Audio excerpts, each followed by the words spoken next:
Buongiorno a tutti da questa splendida cornice dell'Aula Magna della Scuola Enologica di Conegliano. Come Condifesa Treviso Vicenza Belluno abbiamo voluto mantenere questo appuntamento che parla del forum fitoriatrico in viticoltura.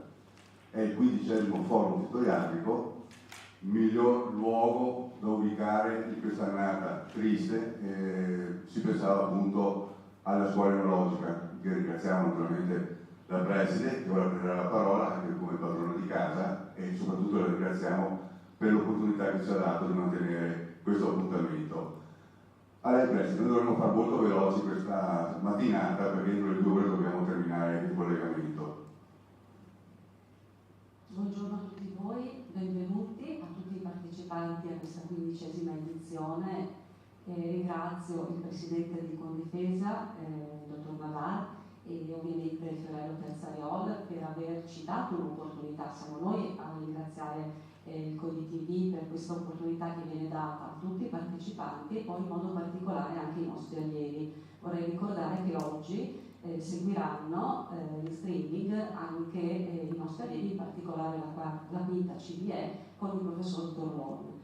Allora, per noi è una grande opportunità perché per l'importanza dell'argomento che viene trattato, che quindi coglie quelli che sono anche i bisogni formativi dei nostri, non solo dei nostri allievi ma anche dei nostri docenti, per quanto riguarda proprio l'aggiornamento in questo settore. E poi, se mi permettete, anche un segnale di ripresa, un grandissimo segnale di ripresa. È ovviamente un'edizione interamente digitale, però in un anno come questo, nel quale avremmo potuto lasciarci prendere più dal pessimismo e dallo scoraggiamento, diciamo che questo invece è motivo per andare avanti e guardare avanti soprattutto. Ringrazio il dottor Zecchin della Regione Veneto e poi anche l'informatore agrario, che insomma è una rivista decisamente autorevole in questo settore. Per quanto riguarda la Regione Veneto, a me fa molto piacere la partecipazione per l'illustrazione di quelle che sono le linee tecniche e a cui senza dubbio debbono attenersi le aziende che hanno determinate aderiscono a determinati sistemi e regimi di qualità, ma soprattutto possono essere uno spunto importante per i nostri allievi e chiaramente per tutti i partecipanti. Quindi finisco solo per ringraziare, colgo questa opportunità per ringraziare il Condifesa, il Presidente e il Dottor Terzariol, perché la sensibilità che loro dimostrano nei confronti dei nostri allievi viene dimostrata ogni anno ormai da parecchio tempo con le borse di studio in ricordo di chi fu un direttore autorevole di Condifesa, Bortolato, e che spingono proprio i nostri docenti insieme agli allievi ad effettuare ricerca sul campo per un'agricoltura e una viticoltura sostenibile. Quindi auspico anche che anche quest'anno si possano consegnare queste borse di studio nonostante il periodo ancora diciamo un po' critico, ma dobbiamo sicuramente seminare speranza. Grazie e buona partecipazione a tutti. Grazie alla preside, grazie Morgan. E adesso la parola al Presidente del Condifesa di Treviso Vicenza Belluno, Valerio Narani.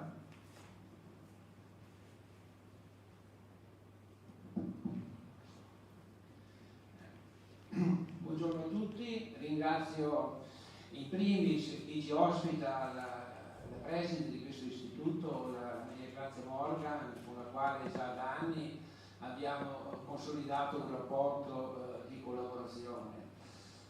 Vedo forum fitoriatrico, 15 anni, cioè 15 anni sono passati, abbiamo cominciato nel 2006 e se questa manifestazione si è consolidata e strutturata per 15 anni significa che il suo peso e la sua informazione e il suo interesse è importante. Ringrazio i nostri collaboratori, Gabriele Zecchin, ringrazio della Regione Veneto, l'informatore agrario, che sempre collaborano con noi per portare avanti questa manifestazione. Ovviamente ringrazio le società partecipanti, le 10 società partecipanti, che oggi purtroppo in piccoli spazi si confronteranno tra di loro per presentare quello che sarà per l'annata magari le novità. Uso il termine novità perché gli agricoltori e noi come consorzio TVB rappresentiamo 8.400 agricoltori. Nell'arco dell'anno, purtroppo adesso con questa pandemia non siamo riusciti a comunicare con loro, ma sappiate che nell'arco dell'anno con riunioni che facciamo noi i nostri 4.000 agricoltori li incontriamo. E gli agricoltori sono la spina dorsale del consorzio di difesa e con loro cresciamo, costruiamo, progettiamo e raggiungiamo degli obiettivi. Quello che noi presentiamo sono tutti i progetti che non li presentiamo perché li faremo. Sono tutti progetti che sono già applicati, già attuati, già attivi. Cosa vogliono gli agricoltori da questo forum che oggi tanti sono collegati? Vogliono sapere cosa ci proponete voi come multinazionali produttrici di agrofarmaci per poter utilizzare nelle nostre aziende. Perché sappiate che l'agricoltore è la vera sentinella del suo mondo del lavoro, del nostro mondo del lavoro, e del lavoro con il quale noi siamo impegnati per creare quella sostenibilità, perché tutti parlano di sostenibilità, ma dico sempre che la sostenibilità deve essere sostenuta anche da un'economia. Quale sarà la nostra sfida del futuro? La sfida del futuro sarà quella di affrontare quelle che sono le nuove direttive della Comunità Europea. Prepariamoci in questi 9-10 anni dove dovremmo sfidarci, dovremmo impegnarci per cercare di ridurre gli agrofarmaci del 50%, e non parlo di agrofarmaci di tipologia lo zolfo e basta, qui si parla di agrofarmaci, usate il termine, pericolosi. Oggi non è una novità che gli idrocarbamati non saranno più utilizzati a presto, perciò c'è una continua riformulazione e creazione anche dove purtroppo questi idrofarmaci erano comunemente utilizzati nelle diverse formulazioni e miscele. Tutto questo sarà comunque modificato e costruito in un sistema nuovo. Saranno ridotti i pesticidi. Noi su questo, sui pesticidi, stiamo lavorando come consorzio di difesa, cercando di creare sinergie e collaborazione con la meccanizzazione. La meccanizzazione oggi ci sta affiancando e sta sostituendo la chimica. Prove in campo ne è l'esempio. Noi l'anno scorso, purtroppo quest'anno non l'abbiamo dovuta fare, c'è stato tantissimo interesse perché le aziende volevano partecipare. Parlo di 100-120 aziende che volevano partecipare, dove oggi la meccanica effettivamente sta sostituendo anche la chimica. Oggi sappiate che il 60-70% delle aziende della provincia di Treviso per il controllo delle malerbe viene fatto meccanicamente. Cosa significa? Che l'agricoltore è pronto e disponibile nell'investire, nel cercare di trovare soluzioni atte alla sostenibilità. Non solo nel controllo dei pesticidi, ma riferisco agli agrofarmaci. La provincia di Treviso non a caso è la provincia che ha acquistato più macchine a recupero, perciò deriva quasi zero. Una delle domande che ci fanno spesso i nostri agricoltori ci dicono: ma le quantità ettaro, ne abbiamo parlato l'anno scorso, se vi ricordate, oggi ne riparlo, perché ci dicono: ma nei volumi normali, nelle macchine di recupero, le concentrazioni sono diverse. Quale quantità d'ettaro devo usare io? Anche su questo è un problema che dobbiamo affrontare. La meccanizzazione sta lavorando per accelerare i tempi nella distribuzione. Il clima sta cambiando, il clima è già cambiato, non è che stia cambiando, il clima è già cambiato. Anche l'anno scorso a maggio abbiamo avuto settimane di pioggia e ore di sole. Noi ci stiamo attrezzando con un sistema meccanizzato per accelerare l'operatività. Ma nello stesso tempo voi dovete impegnarvi nella vostra ricerca, nel vostro studio, per cercare di avere dei prodotti che siano assimilabili il prima possibile, perché i tempi sono ristretti, perciò la copertura deve essere immediata. Perciò finisco perché voglio dare spazio a voi. Sono convinto che comunque insieme questo percorso, questa sfida la dovremo affrontare con la regione, con l'università, con le scuole, con tutti, perché comunque sarà una sfida che ci porterà a dare delle soluzioni alle nostre aziende, perché le nostre aziende hanno bisogno di risposte, hanno bisogno di soluzioni e queste soluzioni le dovremo trovare insieme. Ecco, io vi ringrazio e vi do spazio a voi e buona giornata e buon lavoro. Grazie Presidente, grazie Presidente.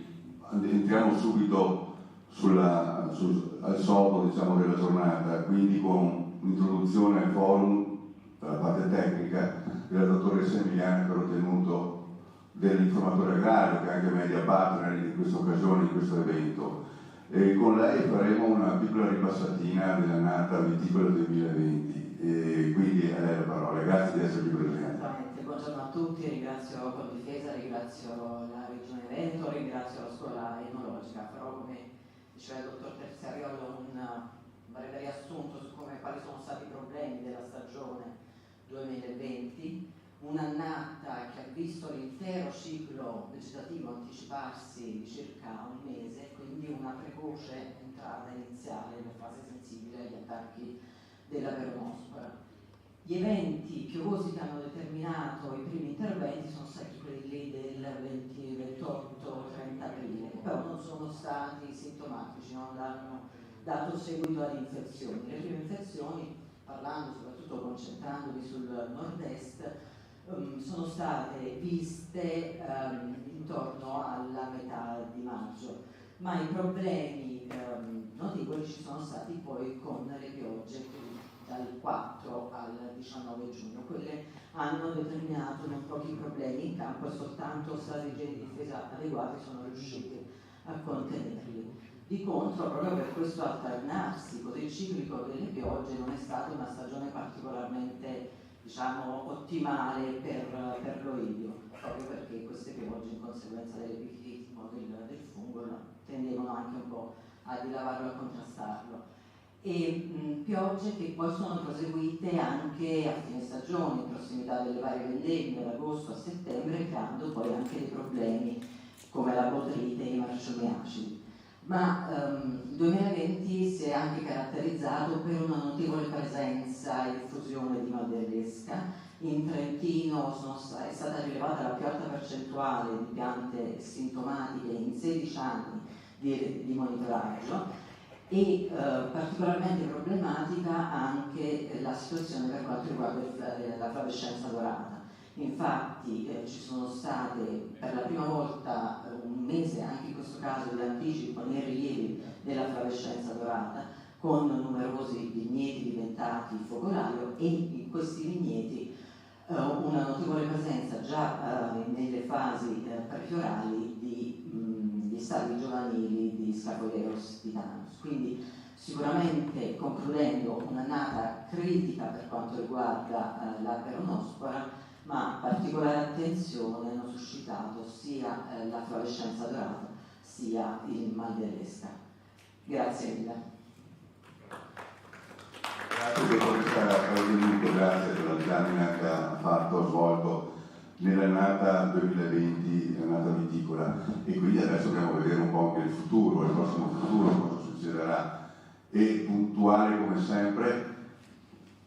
Faccio anche del gossip, magari anche l'ultima volta che partecipi a questo forum, il dottor Gabriele Zecchin dell'unità fitosanitaria della Regione Veneto, cui approfitto sempre per ringraziare della disponibilità che ha dato in tutti questi anni, anche come collaborazione, anche come Condifesa, naturalmente con tutti gli altri colleghi tecnici.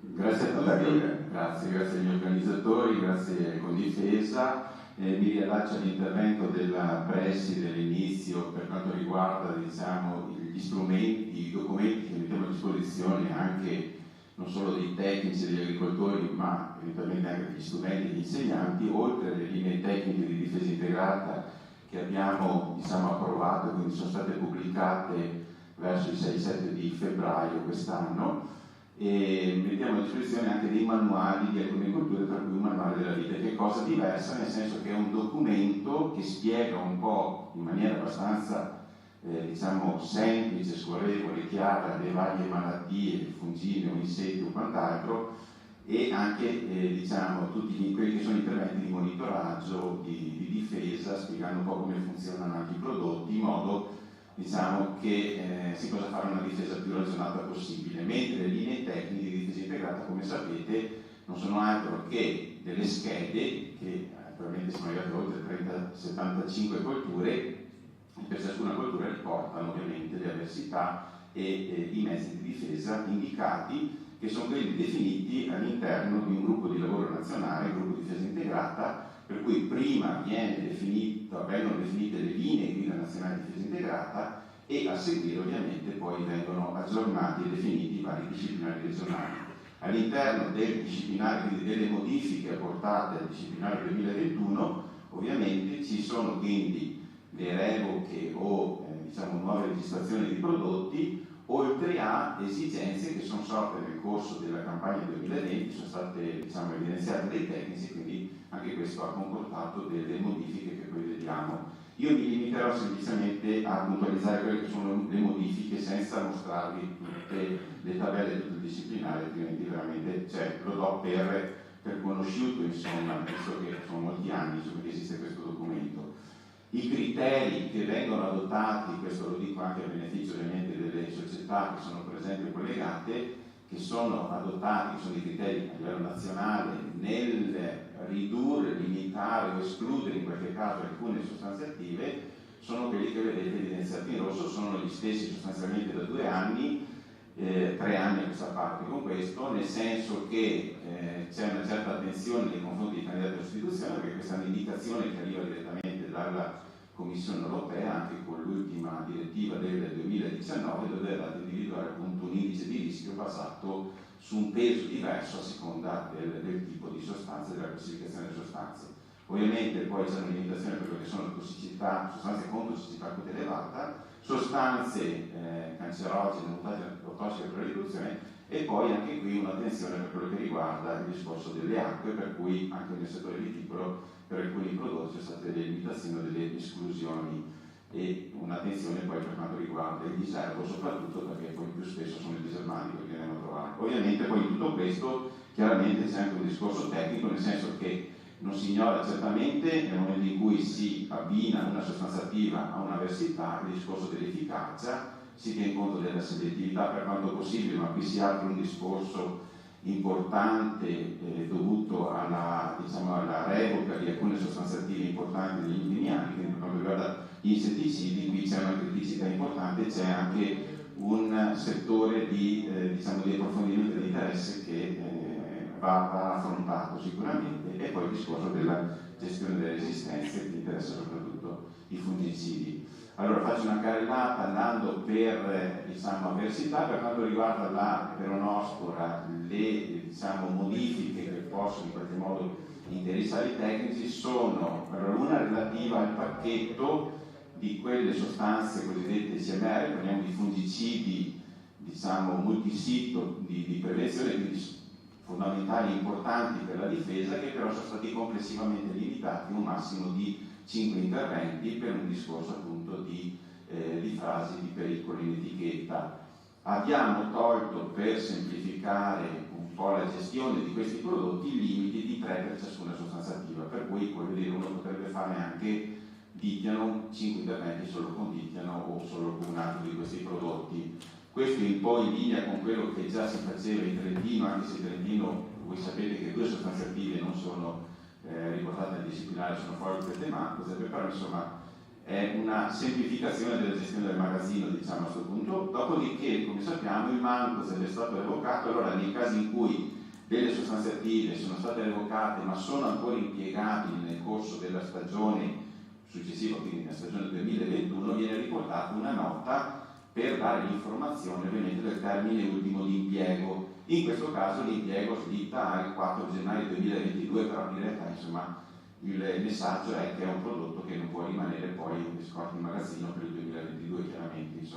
Per il MET è stata inserita una nota, questo più che altro per allineare le linee guida nazionali, perché l'anno scorso è uscito un clone, per cui noi in qualche modo eravamo, non avendo messo nessun limite, eravamo un po' avvantaggiati in qualche modo. Benalaxil, anche qui c'è una revoca, rimane tuttavia, attenzione, non è che spariscono i fenilamidi, perché rimane il metalaxil M come rimane il benalaxil M, quindi i prodotti, gli stereoisomeri attivi di queste sostanze attive.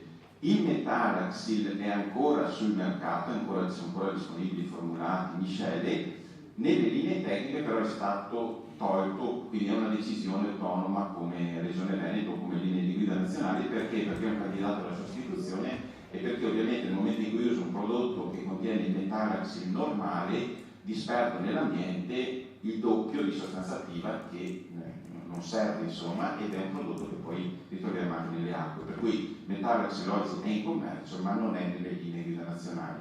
L'azotilisprobin, un prodotto che conosciamo, la strobilurina, era già presente sull'oidio, l'abbiamo inserita su richiesta dei tecnici, su richiesta vostra, anche sull'alta università, soprattutto per non avere complicazioni poi nella gestione anche dei registri. Okay. Maglia lesca semplicemente, qui abbiamo evidenziato, non abbiamo lasciato tricoderma viride e basta generico, abbiamo evidenziato i ceppi, quindi non ci sono altre modifiche particolari, però ve lo segnalo perché ovviamente abbiamo sul mercato prodotti formulati diversi con comportamenti diversi in funzione delle temperature, in funzione della modalità applicativa, eccetera, eccetera, per cui insomma è giusto dare un segnale che esistono cose diverse che vanno usate in maniera specifica. Chiaramente il disciplinare riporta solo le sostanze attive, quindi se potessimo scrivere i formulati il discorso sarebbe diverso, però noi ci limitiamo ovviamente alle sostanze attive.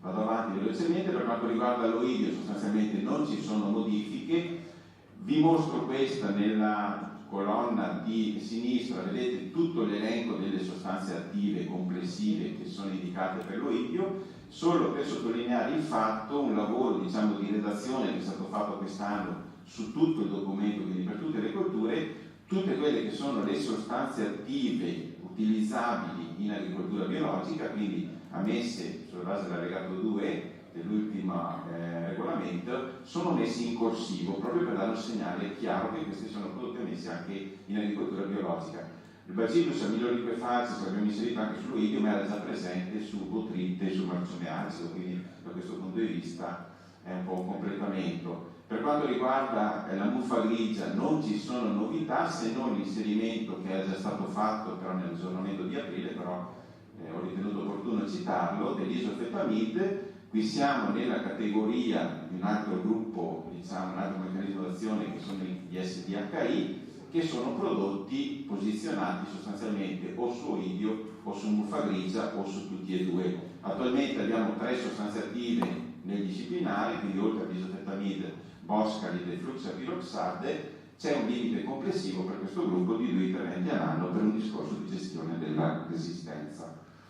Vado avanti sui tripidi, anche qui una piccola segnalazione, abbiamo inserito la zadiratina perché si sta parlando di zadiratina anche nei confronti eventualmente di un'attività su cicalina, quindi su Scaphoideus titanus, però al momento tutti i dati sperimentali dimostrano un'efficacia abbastanza blanda, per cui abbiamo ritenuto di inserirla sui tripidi, quindi è utilizzabile, era comunque utilizzabile perché voi sapete che c'è un principio generale che tutto quello che è biologico si può usare nell'ambito della disciplina di difesa integrata, però insomma l'abbiamo evidenziato sui tripidi, dopodiché se uno vuole usarlo anche nei confronti delle cicaline, nulla vieta.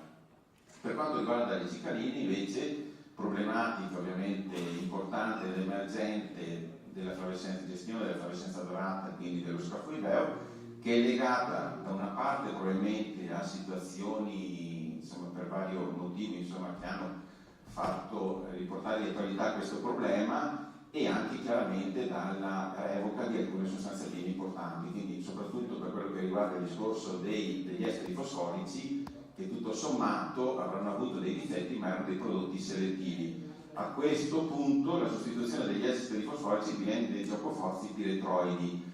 Siamo l'unica regione che ha aggiunto in questo caso una nota, vi faccio osservare questo aspetto qua, nel caso di reinfestazione di Scaphoideo, perché è un po' quello che è emerso nei monitoraggi fatti ovviamente da voi tecnici in collaborazione con il collega di Vicenza Sergio Carraro, è emerso che fine agosto, inizio settembre possiamo avere delle reinfestazioni importanti e non possiamo trascurare perché a quel punto lo Scaphoideo trasporta facilmente e velocemente la malattia, per cui abbiamo inserito nel disciplinare del Veneto, questo c'è solo nel Veneto, la possibilità di fare un secondo intervento con piretroide. Nella discussione che c'è stata nel parere di conformità che è stato dato,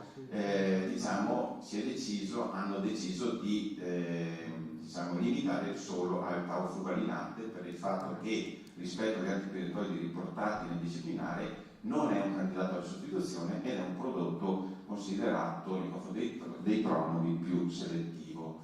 Per quanto riguarda anche gli eliofili c'è l'inserimento di una nuova sostanza attiva che è il bifenazate. Vado via veloce. Abbiamo inserito la drosofila Suzuki come avversità con alcune mezzi di difesa, quindi piretina plure, spinosa ed etametrina, che sono quello che oggi ha la registrazione. C'è anche altro, che funziona ed è indicato ed è riportato nella disciplina della vite nei confronti di drosofila, ma non riporta in etichetta su queste 3 sostanze attive, tra cui anche la deltametrina, per il discorso di tempo di carenza breve. Questo è un problema comunque che si presenta da 8 anni, che si presenta in maniera molto particolare, per cui insomma non è un messaggio di dire c'è anche questo problema, qua lo trattiamo. Sappiamo che la drosofila molto difficilmente si sviluppa, cresce sulla vite come su piccoli frutti, su ciliegie, eccetera. Quindi è un problema sicuramente molto particolare di linee particolari, soprattutto uve rosse destinate all'appassimento. Okay? Però piuttosto che fare deroghe abbiamo preferito inserirlo nel disciplinare. Per quanto riguarda il diserro abbiamo inserito un gramminicida che è fluazipropilbutile, non è che questa è una novità, ma era stato un po' messo da parte. Siccome ci sono altri gramminicidi con frasi pericolosimili, a quel punto o togliere tutti o mettere dentro tutti, quindi questa è stata un po' la decisione. Per finire 2 cose, parte agronomica, voi sapete che il disciplinare si compone della parte difesa e della parte agronomica, anche la parte agronomica è stata aggiornata, rivista e pubblicata, approvata il 5 di febbraio di quest'anno, la trovate ovviamente nelle nostre pagine del sanitario. La parte della scheda della vita è rimasta assolutamente la stessa, nella parte generale ci sono dei richiami al fatto che a livello regionale si sta discutendo, si sta valutando una modifica delle indicazioni operative per il rispetto appunto della direttiva sui nitrati, in particolare per quanto riguarda i fanghi, per cui per non dover poi fare interventi di modifica abbiamo fatto dei rimandi, per cui insomma nel momento in cui vengono approvate si applicano queste nuove linee operative. Ultimissima cosa sul controllo irroratrici, voi sapete ci sono state le proroghe dei patentini, ancora se ne discute eccetera, è stato spostato un po' tutto in avanti, le scadenze, anche per i controlli irroratrici c'era questa possibilità, di fatto i centri prova hanno lavorato anche nel 2020 tranquillamente, gli interventi, i controlli sono stati fatti, quindi segnalo semplicemente che dal 1 gennaio 2021 l'intervallo tra i controlli delle attrezzature in uso, l'irroratrice o la bala da diserbo, passano da 5 anni a 3 anni. Questa informazione l'abbiamo già girata ai centri prova, per tutto il resto rimane uguale. I centri prova perché ovviamente nel momento in cui rilasciano l'attestato riportano la data di emissione dell'attestato e riportano ovviamente la data di scadenza dell'attestato, che vedete è differenziata perché poi per i contoterzisti per le stesse macchine valgono i 2 anni sia dall'acquisto che dall'usato. Io ho finito, spero di essere stato nei tempi, grazie. Assolutamente sì, grazie dottor Zecchin per queste novità che ci ha portato. Intanto così mettiamo il motore a riscaldare per quello che sarà da affrontare in quest'annata 2021. Allora, spiego solo un attimino come si svolgerà il format, ma già molti di voi lo conoscono, mi rivolgo soprattutto a coloro che ci stanno seguendo da casa o dal proprio ufficio. Allora, ogni società, sono 10 società, non abbiamo potuto accettare di più, c'erano anche altre, però per i tempi eccetera non riuscivamo a fare stare dentro, quindi ogni società ha 10 minuti di tempo per esporre i propri prodotti, la propria linea di difesa a cui tiene di più nell'annata viticola 2021, il tutto viene registrato e quindi potete anche rivedere questa registrazione con calma su Facebook o su YouTube, ma fate sempre riferimento su Facebook con il sito delle Condifesa di TVB. E sarà poi spacchettato per 10 relazioni, quindi ogni società potrà avere la propria relazione e quindi diffonderla per i propri social nei canali media che solitamente utilizza. Quindi ci sono diverse possibilità di attingere a quanto sarà detto in questa mattinata. Mi comunicano che attualmente sono un centinaio di utenti che stanno seguendo in diretta, ecco, questo incontro, e quindi vuol dire che l'interesse è abbastanza elevato, anche se è una mattina, sappiamo che ognuno ha i propri impegni anche per tante altre cose. Allora, le 10 società, avete già viste espresse prima: Bayer, Belkin, Corteva, Covan, Carlos, Nufa, Sicam, Sumitomo, Syngenta e UPL. E andiamo in ordine alfabetico, non potevamo stare qui a fare la nostra solita tombolata, e facciamo così, no? Perché si andava poi nella casualità a seconda del pescato, del numero attinente, ma anche per permettere a coloro che sono a casa, ecco, di sapere già quale sarà l'indirizzo o delle varie esposizioni. Allora, entriamo subito per quello che riguarda il forum per se stesso, quindi partiamo con il dottor Michele Buonaluce della Bayer, il quale esporrà strategie per il controllo di cicaline e cocciniglie della vite, quindi parliamo di insetticidi, come vorranno le relazioni. 10 minuti, mi raccomando. Buongiorno a tutti, e come già anticipato oggi parleremo di quelle che sono le strategie di Bayer per quanto riguarda due insetti chiave del vigneto, ovvero le cicaline e la cocciniglia della vite. Scusa, posso interromperti un secondo? Mi sono dimenticato. Chi vuole fare domande, questa cosa può tramite chat, ecco, comunicare l'intervento, un approfondimento o quant'altro. Naturalmente dovrà essere un po' selezionate perché si ripete sempre il tempo, è molto tiranno in questo caso. Scusami se ti ho interrotto, prego Michele. Come abbiamo già sentito, il problema della flavescenza dorata è un problema conosciuto nel nostro territorio, ma negli ultimi anni sicuramente ha avuto un incremento, una diffusione e delle recrudescenze importanti. Questo è dovuto a diversi fattori, ma uno di questi è sicuramente l'adattamento che negli anni il principale vettore del fitoplasma, ovvero Scaphoideus titanus, ha avuto nei confronti del principale ospite, ovvero la vite, ma anche nei confronti dell'areale del nord Italia. E questo mettono in luce gli ultimi studi che fanno vedere come il ciclo biologico dell'insetto innanzitutto si è mutato e si è avuto innanzitutto un aumento della fecondità della cicalina, per cui si passa circa da 15 a una media di 60 uova a insetto. Si è avuto anche un allungamento del ciclo, per cui una presenza degli adulti prolungata, e anche una capacità, vedremo importantissimo questa caratteristica, capacità di trasmettere, acquisire il fitoplasma e di trasmetterlo di nuovo in minor tempo. Tutte queste caratteristiche, unite a uno scenario fitosanitario che sappiamo ha visto la revoca di numerose molecole negli ultimi anni, rendono il controllo di questo vettore particolarmente complicato. Bayer nel 2019 è arrivata sul mercato con una nuova molecola, Sivanto Prime, di pifurone, che appartiene alla nuova famiglia chimica dei butenolidi, e da subito c'è stata un'importante introduzione nel mercato, come vediamo in questi 2 anni, passando circa 50.000 ettari trattati nel Veneto. Questo è avvenuto posizionando il prodotto circa per quasi la totalità degli ettari trattati come primo trattamento, seguendo ovviamente le indicazioni dei monitoraggi del servizio fitosanitario. Questo ha permesso di ottenere ottimi risultati in termini di controllo della cicalina, e si è potuto vedere una grande efficacia grazie alla sistemia del prodotto, che ha tenuto per 20 addirittura 25 giorni, e si è potuto osservare l'attività di fast feeding cessation, che poi vedremo più avanti di cosa si tratta. Per ottimizzare l'utilizzo di questo prodotto noi consigliamo sempre, innanzitutto, come dicevamo, seguire quel posizionamento che viene indicato dal servizio fitosanitario, e sicuramente anche quello di dare una buona bagnatura per raggiungere tutta la chioma della pianta. Quali sono i vantaggi del prodotto Sivanto? Sicuramente, come dicevamo, una protezione immediata e che dura nel tempo tutta la pianta grazie alle proprietà di acquisizione da parte della pianta del prodotto, una massima rapidità d'azione sugli insetti dannosi, e questo vedremo che ha un effetto fondamentale nel limitare poi l'acquisizione e la trasmissione del fitoplasma da parte dell'insetto, un formulato che riporta assenza di odore, e sicuramente anche quello che è il profilo di rispetto per tutti gli utili e per gli impollinatori.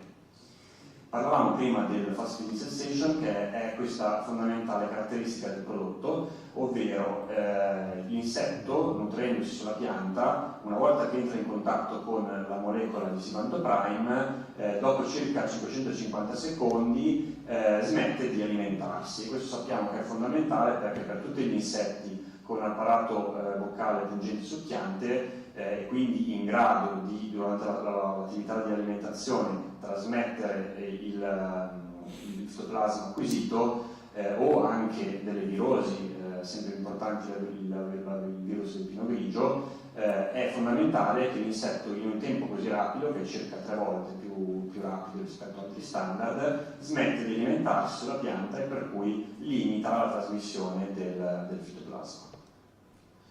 Dicevamo che il profilo di Sivanto è particolarmente favorevole per quanto riguarda gli insetti utili, e qua vedete riportati gli indici di selettività per i principali insetti e predatori utili nel vigneto. Abbiamo aggiunto anche Anagyrus pseudococci, che sappiamo essere un insetto utile che viene utilizzato per il controllo di Planococcus ficus, verso cui i primi studi preliminari indicano non avere nessun effetto nei confronti di questo insetto utile.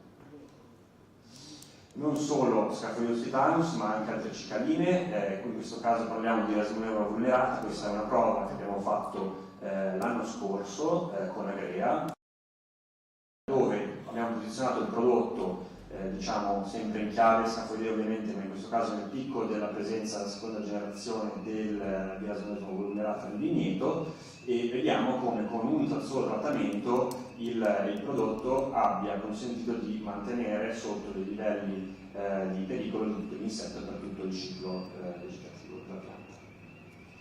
Quindi, ricapitolando, Sivanto è un prodotto che ha la dose di 0,5 litri a ettaro, è efficace per il controllo delle cicaline del vigneto, per cui il controllo di Scaphoideus titanus, ma anche altre cicaline come la Rasmonella vulnerata e la cicalina verde in post-caritis. Importante, ricordiamo, posizionare il prodotto secondo i monitoraggi svolti dal servizio fitosanitario.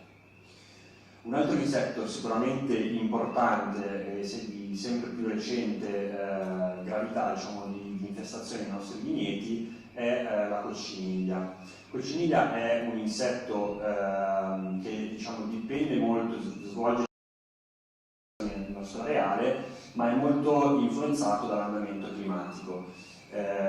Dicevamo, svolge circa tre generazioni, la più dannosa ovviamente l'ultima, che va a carico dei grappoli, e per cui con produzione di melata e conseguente danno qualitativo e quantitativo. È una problematica spesso sottovalutata, in quanto l'insetto si trova e sverna all'interno degli anfratti della vite, e per cui non è spesso osservabile all'interno del vigneto, perché è molto anche puntiforme, per cui lo troviamo non in maniera diffusa. E per questo motivo non meno pericoloso, in quanto, come vediamo, la cocciniglia ha una capacità, seppur è un insetto poco mobile, ha una capacità di proliferazione altissima, per cui una femmina è in grado di produrre da 300 fino a 800 uova, e ha anche una grande capacità di adattamento. Questo, unito alla, come dicevo, difficile spesso individuazione all'interno del vigneto, rende il problema spesso sottovalutato. Quindi è necessario, nei vigneti in cui si ha avuto un problema di cocciniglia, mettere in atto una strategia per il controllo di questo insetto. La strategia che propone Bayer è quella con Movento. Movento è un prodotto conosciuto, si caratterizza per una caratteristica unica, che è la doppia sistemia, ovvero il prodotto viene traslocato sia in maniera acropeta che basipeta, per cui sia attraverso l'oxilema che il floema, e questo gli permette di raggiungere tutte le parti della pianta, anche quelle più nascoste dove si trova la cocciniglia. Come funziona il Movento? Il Movento ha una forma attiva che non è lo spirotetramat, ma è lo spirotetramatrinolo, ovvero la forma attiva si ha una volta che il prodotto è all'interno della pianta, e lo spirotetramatrinolo è un alcol debole, per cui grazie alla sua proprietà chimica viene traslocato in tutta la pianta, e si ha il controllo dell'insetto si ha per ingestione, non è un tatticida, ma si ha quando l'insetto entra in contatto con la come dicevamo, è il prodotto di riferimento per le cocciniglie, alla dose di 1,5 litri ettaro, sia per la cocciniglia farinosa ma anche per i cornstocchi, che è un problema in alcune aree emergente, ma non solo per le cocciniglie, anche per la fillossera e per gli afidi. E nei casi in cui si ha un'infestazione importante si consiglia sempre secondo l'etichetta, di ripetere un secondo trattamento dopo 14 giorni. È un prodotto selettivo e anche qua vediamo tutti i principali predatori e parassitoidi in territorio del vigneto, e qua ho citato anche qua degli insetti che si utilizzano per il controllo biologico di Rhinococcus ficus, ovvero il Cryptolemus butuzeri, la coccinella e ad esempio Anagyrus, e questa assenza di tossicità è principalmente dovuta al principio di azione che abbiamo descritto prima da parte di Movento. Non solo Movento, ma anche Sivanto, qua vediamo ha un'attività nei confronti delle cocciniglie, e in questa prova vediamo confrontato rispetto appunto a Movento e al clorpirifos, per cui sappiamo che il prodotto ha un'attività anche sulla cocciniglia, e per cui questa è la strategia che vale a proporre, per cui nei casi si abbia problema di cocciniglia sicuramente il prodotto è Movento, e il posizionamento del prodotto va a fine fioritura, inizio legagione, ovviamente seguendo con un monitoraggio l'andamento delle neandidi, per la migrazione delle neandidi, e questo prodotto ci consente il controllo quindi di cocciniglia e di fillossera se presente, e poi il prodotto Sivanto posizionato secondo i bollettini, come dicevamo prima, il monitoraggio in chiave Scaphoideus ci permette di dare un effetto di rinforzo, diciamo, al trattamento fatto con Movento. Con questa strategia Bayer garantisce il controllo di questi due insetti chiave del vigneto. Con questo ho finito e vi ringrazio. Allora, grazie dottor Collalucci, intanto che è rimasto dentro nei tempi, e quindi è già una bella cosa. E nel caso in cui le chat arrivassero dopo per questo intervento o per i prossimi, noi creeremo anche un serbatoio delle richieste di delucidazione o di approfondimento, e quindi li invieremo poi alle singole società in modo che possano dare delle risposte adeguate. Ok? Bene, continuiamo allora, andiamo con la Belkin, la dottoressa Martina Mazzasette. Passiamo adesso a un fungicida, un antibotritico per esattezza, vero? Esattamente, Benissimo. Buongiorno a tutti, io sono Martina Mazzasette, la nuova Technical Field Marketing per Belkin per il Nord Italia, per il Nord-Est Italia.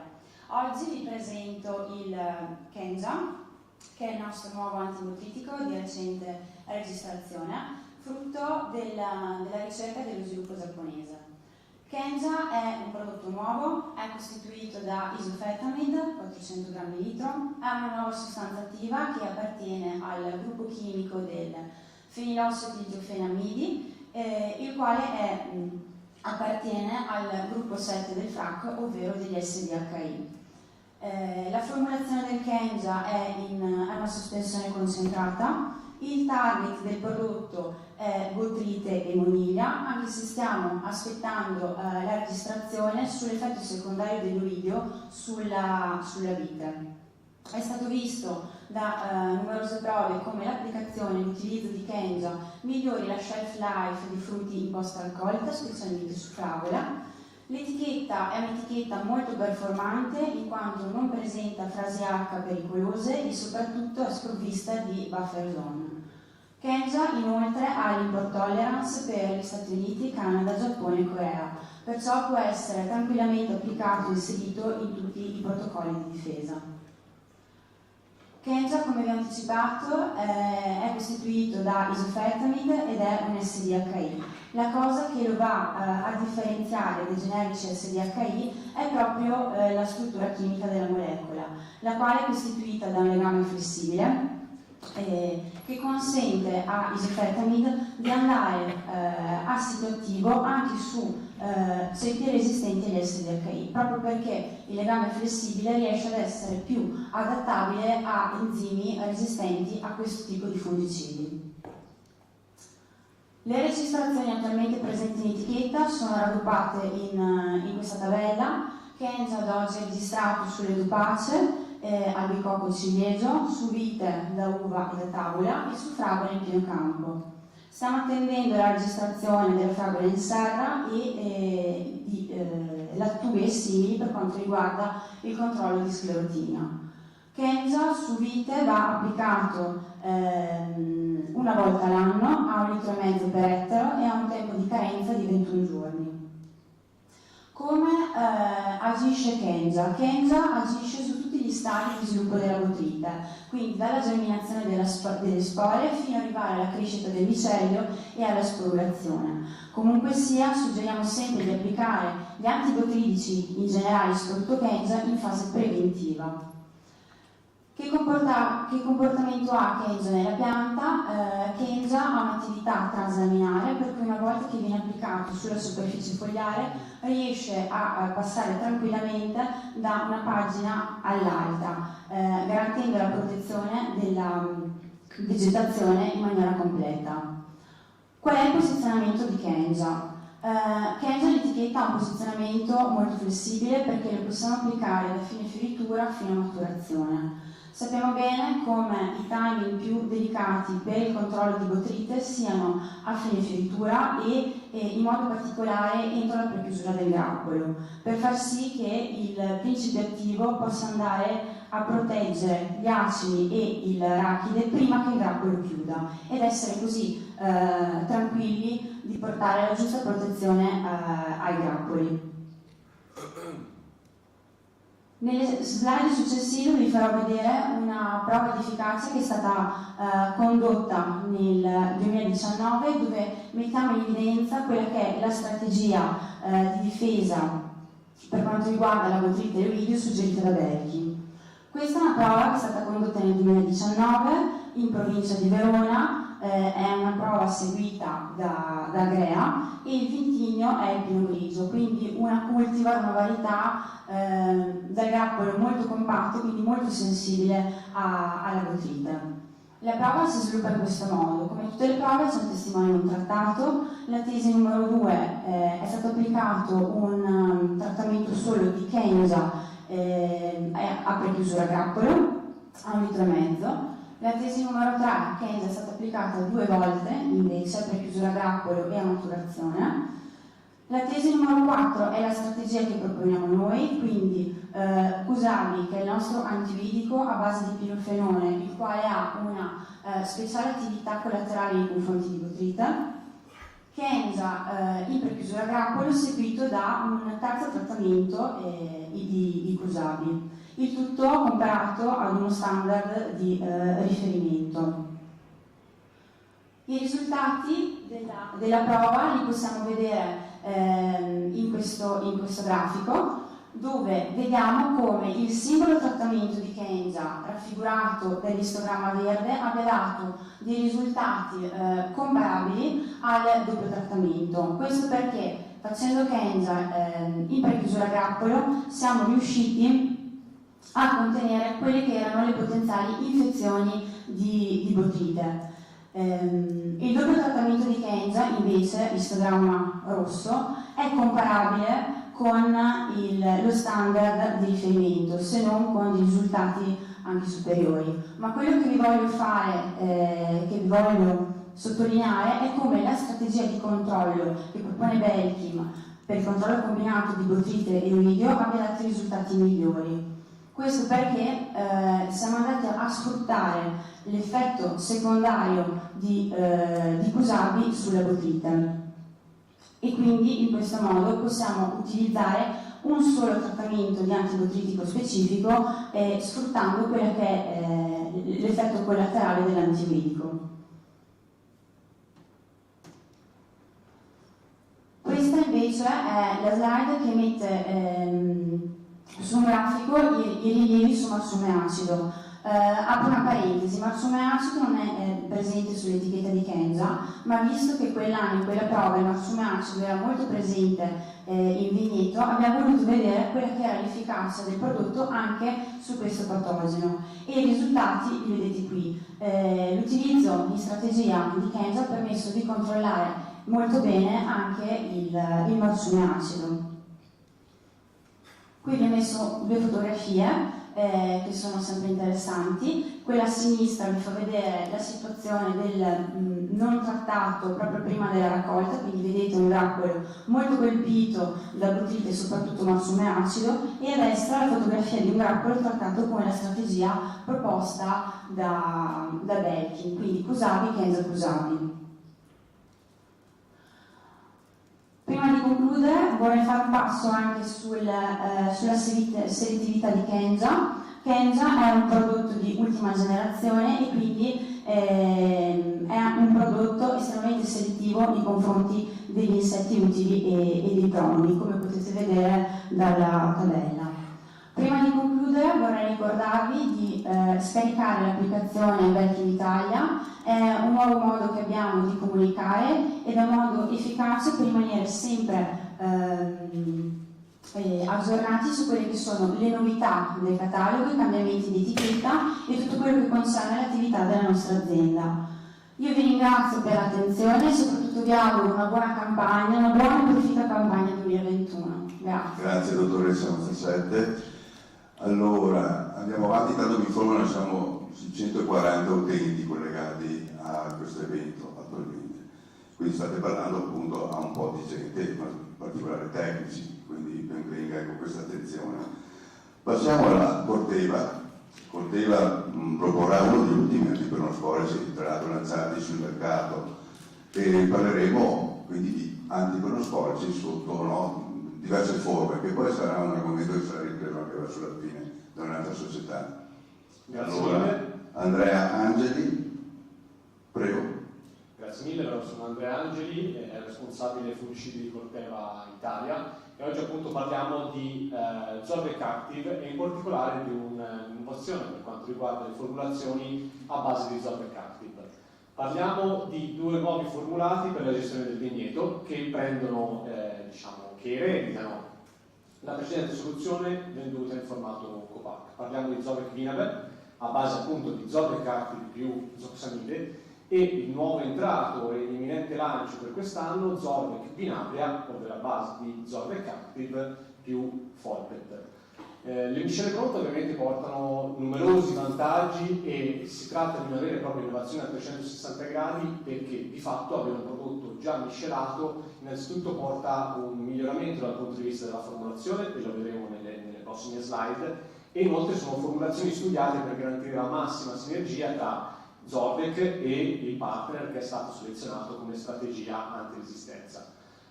Andando più sul lato pratico, ovviamente si ha una praticità nel campo operativo, dal trasporto allo stoccaggio, non ultima la facilità con cui si va a miscelare e al minore incontro che si ha poi nel trasporto e nell'utilizzo di questi prodotti. Inoltre, poter lavorare su numerose taglie, come vedremo, ci dà anche una risposta e ci consente di rispondere un po' all'areale viticolo nel quale insistiamo, che è caratterizzato da corpi aziendali molto spesso frammentati e comunque necessità diverse. Andando velocemente su quella che è un po' la carta d'identità di questi prodotti qui, parliamo di Zorvec Vinaber che, come vi dicevo, passa da una formulazione in dispersione oleosa a una suspo emulsione, quindi con anche qui un'implementazione per quanto riguarda la gestione poi dell'ordine di inserimento in botte, dose mezzo litro ad ettaro, e come vi dicevo è disponibile in due taglie da 1 a 3 litri che coprono le esigenze da 2 a 6 ettari. Viceversa, Zorvec Vinabria, quindi Zorvec Active più Folpet, è una sospensione concentrata, in questo caso abbiamo un dosaggio di 2 litri, ma comunque due taglie a disposizione da 1 a 5 litri che ci consentono di coprire appunto da mezzo ettaro a 2 ettari e mezzo, quindi veramente una scelta per quanto riguarda anche le taglie disponibili molto ampie. Avendo le scelte a disposizione volevo riprendere una di quelle che sono le caratteristiche, quella che è forse la caratteristica più importante di Zorvec Active, la resistenza di lavamento unita a una velocità sicuramente unica nel suo genere di assorbimento da parte della pianta.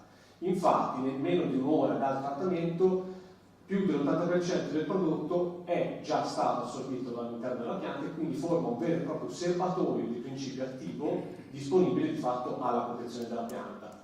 Non solo, una parte di questo è in grado anche di ritraslocarsi innanzitutto per via traslaminare, quindi molto importante nella difesa anticronospolica come sappiamo, ma anche di entrare in contatto con il tessuto xilematico e quindi potersi ridistribuire attraverso il sistema vascolare della pianta.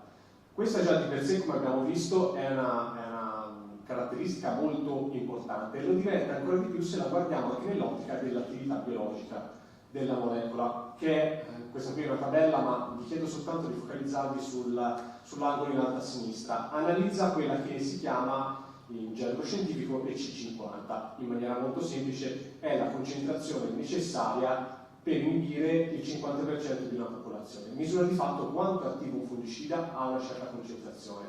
Zorvec Active inibisce la germinazione delle zoospore della peronospora della vite, qui è un dato in parti per milione, ve lo traduco in 10 parti per trilione. Quindi in cosa si traduce? Si traduce in una quantità di principio attivo che comunque è traslocato negli apici vegetativi, nel tessuto in espansione, enorme e in grado appunto di esercitare quella protezione di tipo translaminare ma anche sistemico acropeta che lo ha caratterizzato e che abbiamo imparato a conoscere nel corso dei precedenti anni di lancio appunto.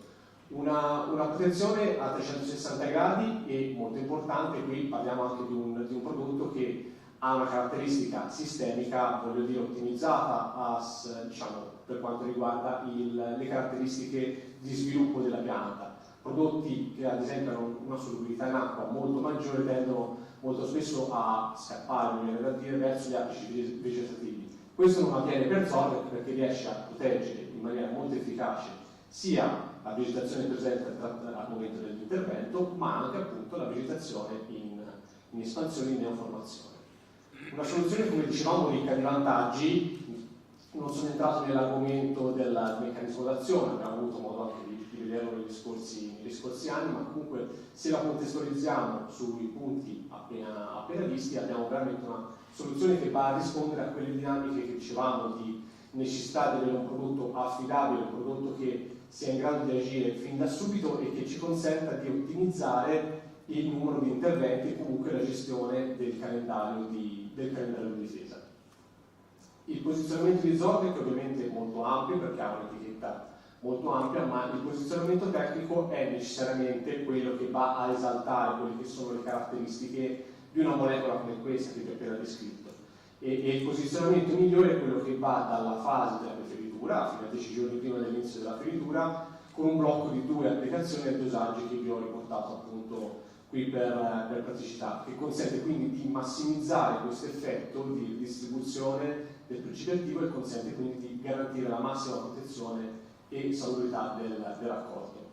Negli ultimi minuti volevo presentarvi un nuovo arrivato anche nella famiglia Corteva, si chiama Ciantico, è un fungicida a base di cetofamide straight, quindi abbiamo un prodotto che contiene solo un principio attivo, quindi molto flessibile dal punto di vista della gestione dell'intervento, della possibilità di scegliere partner diversi nella gestione dell'intervento. E disponibile anche questo in 2 tagli in modo da poter garantire la massima flessibilità nella scelta e nella gestione del trattamento. È un'etichetta molto interessante, registrato su vite, pomodoro e patata, su vite con un dosaggio di 1 litro ad ettaro. Si caratterizza per un'innovazione dal punto di vista formulativo, difatti come sappiamo la cetofamide è una molecola che ha invece caratteristiche di estrema affinità alle cere e una moderata penetrazione e traslocazione nella vegetazione trattata.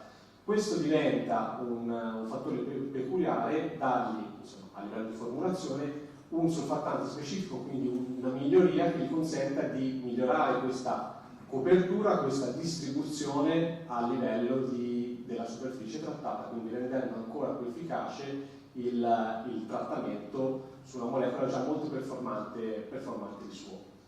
Come dicevamo, è una molecola che ben si inserisce in questo contesto che cambia per molti motivi. potremmo stare qui a ragionarne per altri minuti, ma come dicevamo, una formulazione innovativa, una formulazione moderna in linea con le nuove esigenze della filiera. Pensiamo anche alla necessità di modulare gli interventi e i principi attivi a seconda delle necessità. Ha un dosaggio molto interessante, quindi anche in questo caso meno ingombri, meno costi di smaltimento per quanto riguarda il singolo trattamento, e di fatto poi un nuovo partner che si inserisce nelle nostre strategie di difesa. Strategie che ovviamente non hanno il prodotto perfetto che fa bene il controlla bene anche il nostro, piuttosto che l'olidio in qualsiasi fase, ma si ha il prodotto giusto al momento giusto.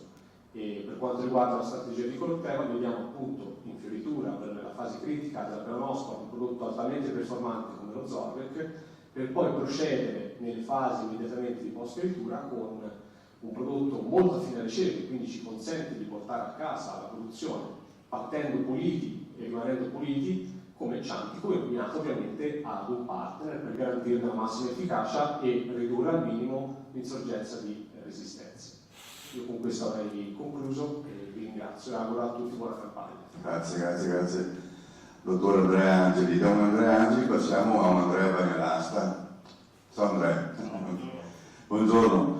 Allora, la Goban presenterà invece un prodotto che riguarda la difesa antioidica, quindi stiamo toccando un po' tutti i vari soggetti, diciamo, delle ampelopatie intanto. Grazie, buongiorno, ringrazio per l'invito anche da parte nostra. Io sono Andrea Bagnalasta, sono Technical Advisor del Nord Italia e appunto oggi vi presentiamo l'Ibisco, che è una nostra soluzione per la difesa dell'oidio della vite. La sostanza attiva si chiama COSOCA, poi vedremo successivamente meglio cosa significano queste sigle. È la formulazione a un liquido solubile, autorizzato su vite per 8 trattamenti all'anno e confezione da litro. Si tratta di un prodotto d'attività elicitoria formato da queste due frazioni. Una parte deriva dalla depolimerizzazione dei chitosani, quindi è una frazione di chitosano. La seconda deriva da pectine, quindi sono frammenti provenienti di fatto poi all'interno del formulato estratti da buccia di aromi vegetali, mentre la frazione del chitosano deriva dall'esoscheletro di crostacei. Sostanzialmente si è riusciti a complessare e stabilizzare all'interno di una stessa molecola queste due frazioni. Cosa determinano? Sostanzialmente la prima parte, quella che proviene dai frammenti di chitosano, simula un attacco da parte di un agente patogeno, mentre la seconda frazione, che deriva dalle pectine, simula la degradazione della parete cellulare vegetale. Sostanzialmente la pianta interpreta questo doppio segnale di allarme come un potenziale attacco da parte di un agente patogeno e scatena una serie di risposte che determinano in ultima analisi poi l'autodifesa della pianta stessa. Solitamente queste risposte sono antinaturali, nel senso che produce di per sé un segnale di risposta, ma molto spesso questo segnale è lento e poco aggressivo e poco intenso. Con la somministrazione di questo prodotto non facciamo altro che intensificare e rendere più immediato questa risposta della pianta, in modo tale che sia possibile difendersi in modo autonomo. Questa attività è stata indagata e confermata attraverso questa analisi, con un'analisi genetica, si chiama analisi trascrittomica, che va a sostanzialmente identificare le frazioni di DNA che sono trasportati da RNA messaggeri, e in ultima analisi si riesce a sapere, a identificare quali proteine saranno sintetizzate a seguito di questa attivazione di processi biochimici endogeni. Bene, a seguito dell'applicazione di Ibisco, circa 1000 geni hanno avuto un comportamento differente rispetto al testimone non trattato.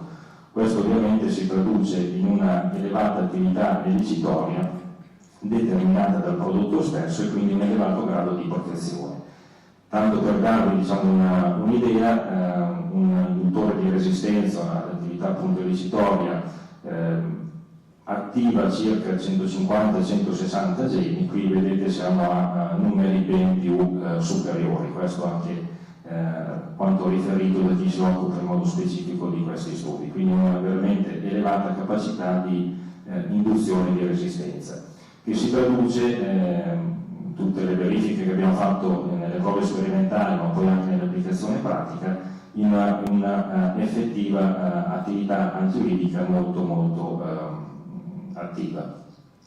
Quindi vi presento velocemente una prova svolta l'anno scorso, quindi nel 2020, dove nella prima tesi abbiamo un testimone non trattato, nella seconda tesi abbiamo ibisco insieme a zolfo maniabile a piccole dosi. Questo perché il prodotto non ha attività di copertura, quindi nelle fasi più sensibili occorre, diciamo, per incrementare questo anche il livello di protezione, aggiungere queste piccole dosi di zolfopaniamidi che non sono sempre fra l'altro necessarie. Nella tesi numero 3 abbiamo applicato diciamo, a cicli di ibisco, quindi 3 trattamenti di ibisco intervallati a 2 trattamenti di zolfo e poi altri 3 di ibisco e così via. E poi abbiamo 2 soluzioni di confronto, una base di cervisane e una base di Bacillus cumilis come confronto, ovviamente applicate nelle stesse condizioni della tesi numero 3. Questi sono stati i risultati riscontrati su grappolo, qui siamo al 5 di agosto, sostanzialmente diciamo, possiamo dire a fine stagione antiuridica di protezione dell'oidio.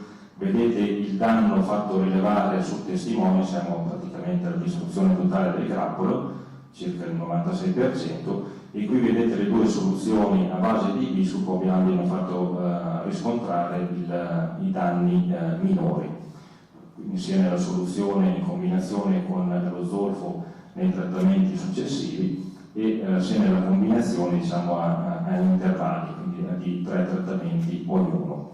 Preciso che ibisco non ha nessuna necessità di essere interrotto, quindi lui è autorizzato per 8 trattamenti all'anno, teoricamente possono essere fatti in sequenza uno all'altro. Abbiamo voluto indagare anche altri aspetti che vanno oltre l'efficacia del prodotto, perché in molti casi questi prodotti, queste soluzioni attivano dei processi biochimici all'interno della pianta che non sono anche del tutto conosciuti. In questo caso abbiamo voluto verificare eventuali riflessi sugli aspetti qualitativi e quantitativi della produzione viticola. Qui abbiamo applicato ibisco per 13 volte, che preciso non è un numero di trattamenti poi riportato in etichetta, ma volevamo vedere e verificare andando oltre cosa poteva succedere, e poi invece il numero massimo di trattamenti presenti appunto e consentiti, che sono 8. Alla dose di impiego di 3 kg per ettaro. Questo è quello che abbiamo riscontrato in questa prova svolta dal centro di Saggio Agrea, e quindi come potete vedere nella tesi numero 2, quindi con 13 trattamenti di ibisco, abbiamo avuto riscontrato un incremento significativo della produzione, che in questo caso rispetto al testimone trattato abbiamo avuto riscontrato un incremento di circa 40 quintali per ettaro, e ovviamente in questo caso il grado Brix era più o meno identico al testimone non trattato, mentre nella tesi con gli 8 trattamenti, quindi al numero 3, abbiamo riscontrato un livello di produzione più o meno simile al testimone non trattato, ma con un aumento direi significativo del grado Brix di circa 1 grado. E questi riscontri li abbiamo avuti su diverse valutazioni, su diverse prove svolte un po' in diversi territori italiani, quindi diciamo è una costante che poi si è ripetuta un po' in tutte le verifiche che abbiamo svolto nel corso del 2020. Quindi sostanzialmente può aiutarci, oltre all'efficacia che manifesta nei confronti della difesa dall'oidio, anche per aiutare o comunque valorizzare la produzione sia in termini quantitativi che in termini qualitativi, in quanto poi anche diciamo, i pagamenti e la valorizzazione dipendono anche dalla qualità del prodotto che si consegna. Come si applica e quando si applica? Preciso che ibisco è un prodotto autorizzato anche in agricoltura biologica, quindi tecnicamente si può utilizzare in diverse fasi della fase fenologica, In prefioritura si può applicare anche da solo. Sono consigliati, come vedete qua, almeno 2 trattamenti preventivi per preparare la pianta ed attivare, diciamo, questi processi biochimici endogeni, di modo che sia sollecitata sostanzialmente, quindi sia in grado poi di difendersi dalle potenziali infezioni da Orydio. Nella fase centrale, quindi da fine fioritura, nei momenti, diciamo, di maggior pericolosità della malattia, da fine fioritura da legagione sino a chiusura barra invaiatura, l'ibisco è bene associarlo con delle piccole dosi di zolfo bagnabile, come vi dicevo, nell'ordine di 2-3 kg al massimo. Questo perché appunto non ha nessuna attività di copertura nei confronti, come inteso come meccanismo di azione.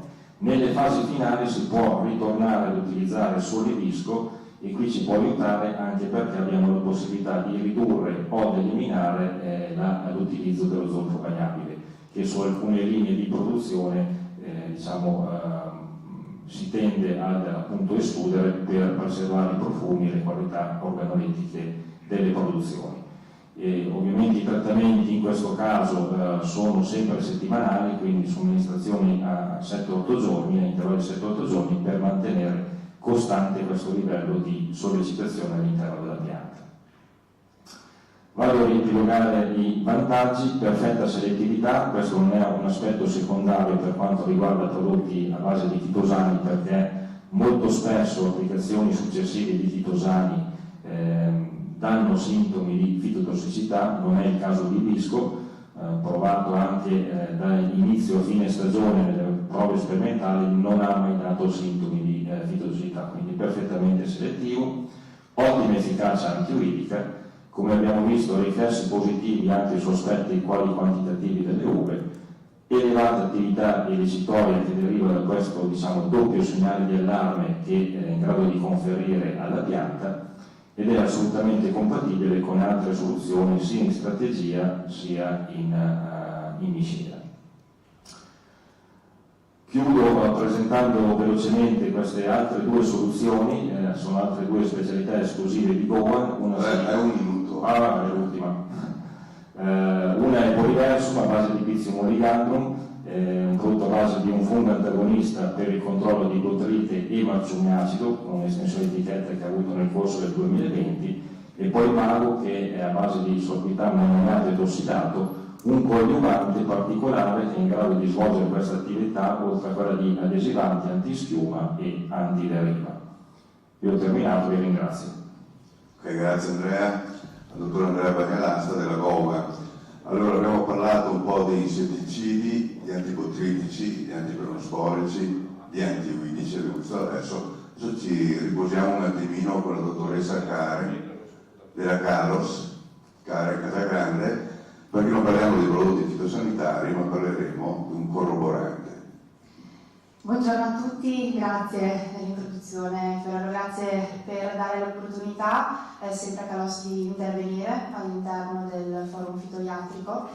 Sono Karen Casagrande, responsabile tecnico viticolo per Kalos per il Nord-Est, e oggi vi parlerò appunto di un corroborante, quindi interrompiamo un attimino la catena dei prodotti fitosanitari in senso stretto. Vi parlerò del gel di silice. L'interesse di Kalos è sempre quello di andare a cercare degli strumenti che possono essere di supporto, integrativi alle altre strategie di difesa utilizzate nel vigneto, attraverso sempre il coinvolgimento, il supporto di quelle che sono in realtà le soluzioni che la pianta già ci può fornire, quindi andando semplicemente a metterle in campo e a fortificarle. Quindi in questo caso attraverso l'utilizzo di un prodotto in formulazione liquida che può fornire protezione ai tessuti vegetali attraverso la riduzione delle bagnature, quindi di foglie e di grappoli, quindi la riduzione dell'acqua libera attraverso un effetto asciugante,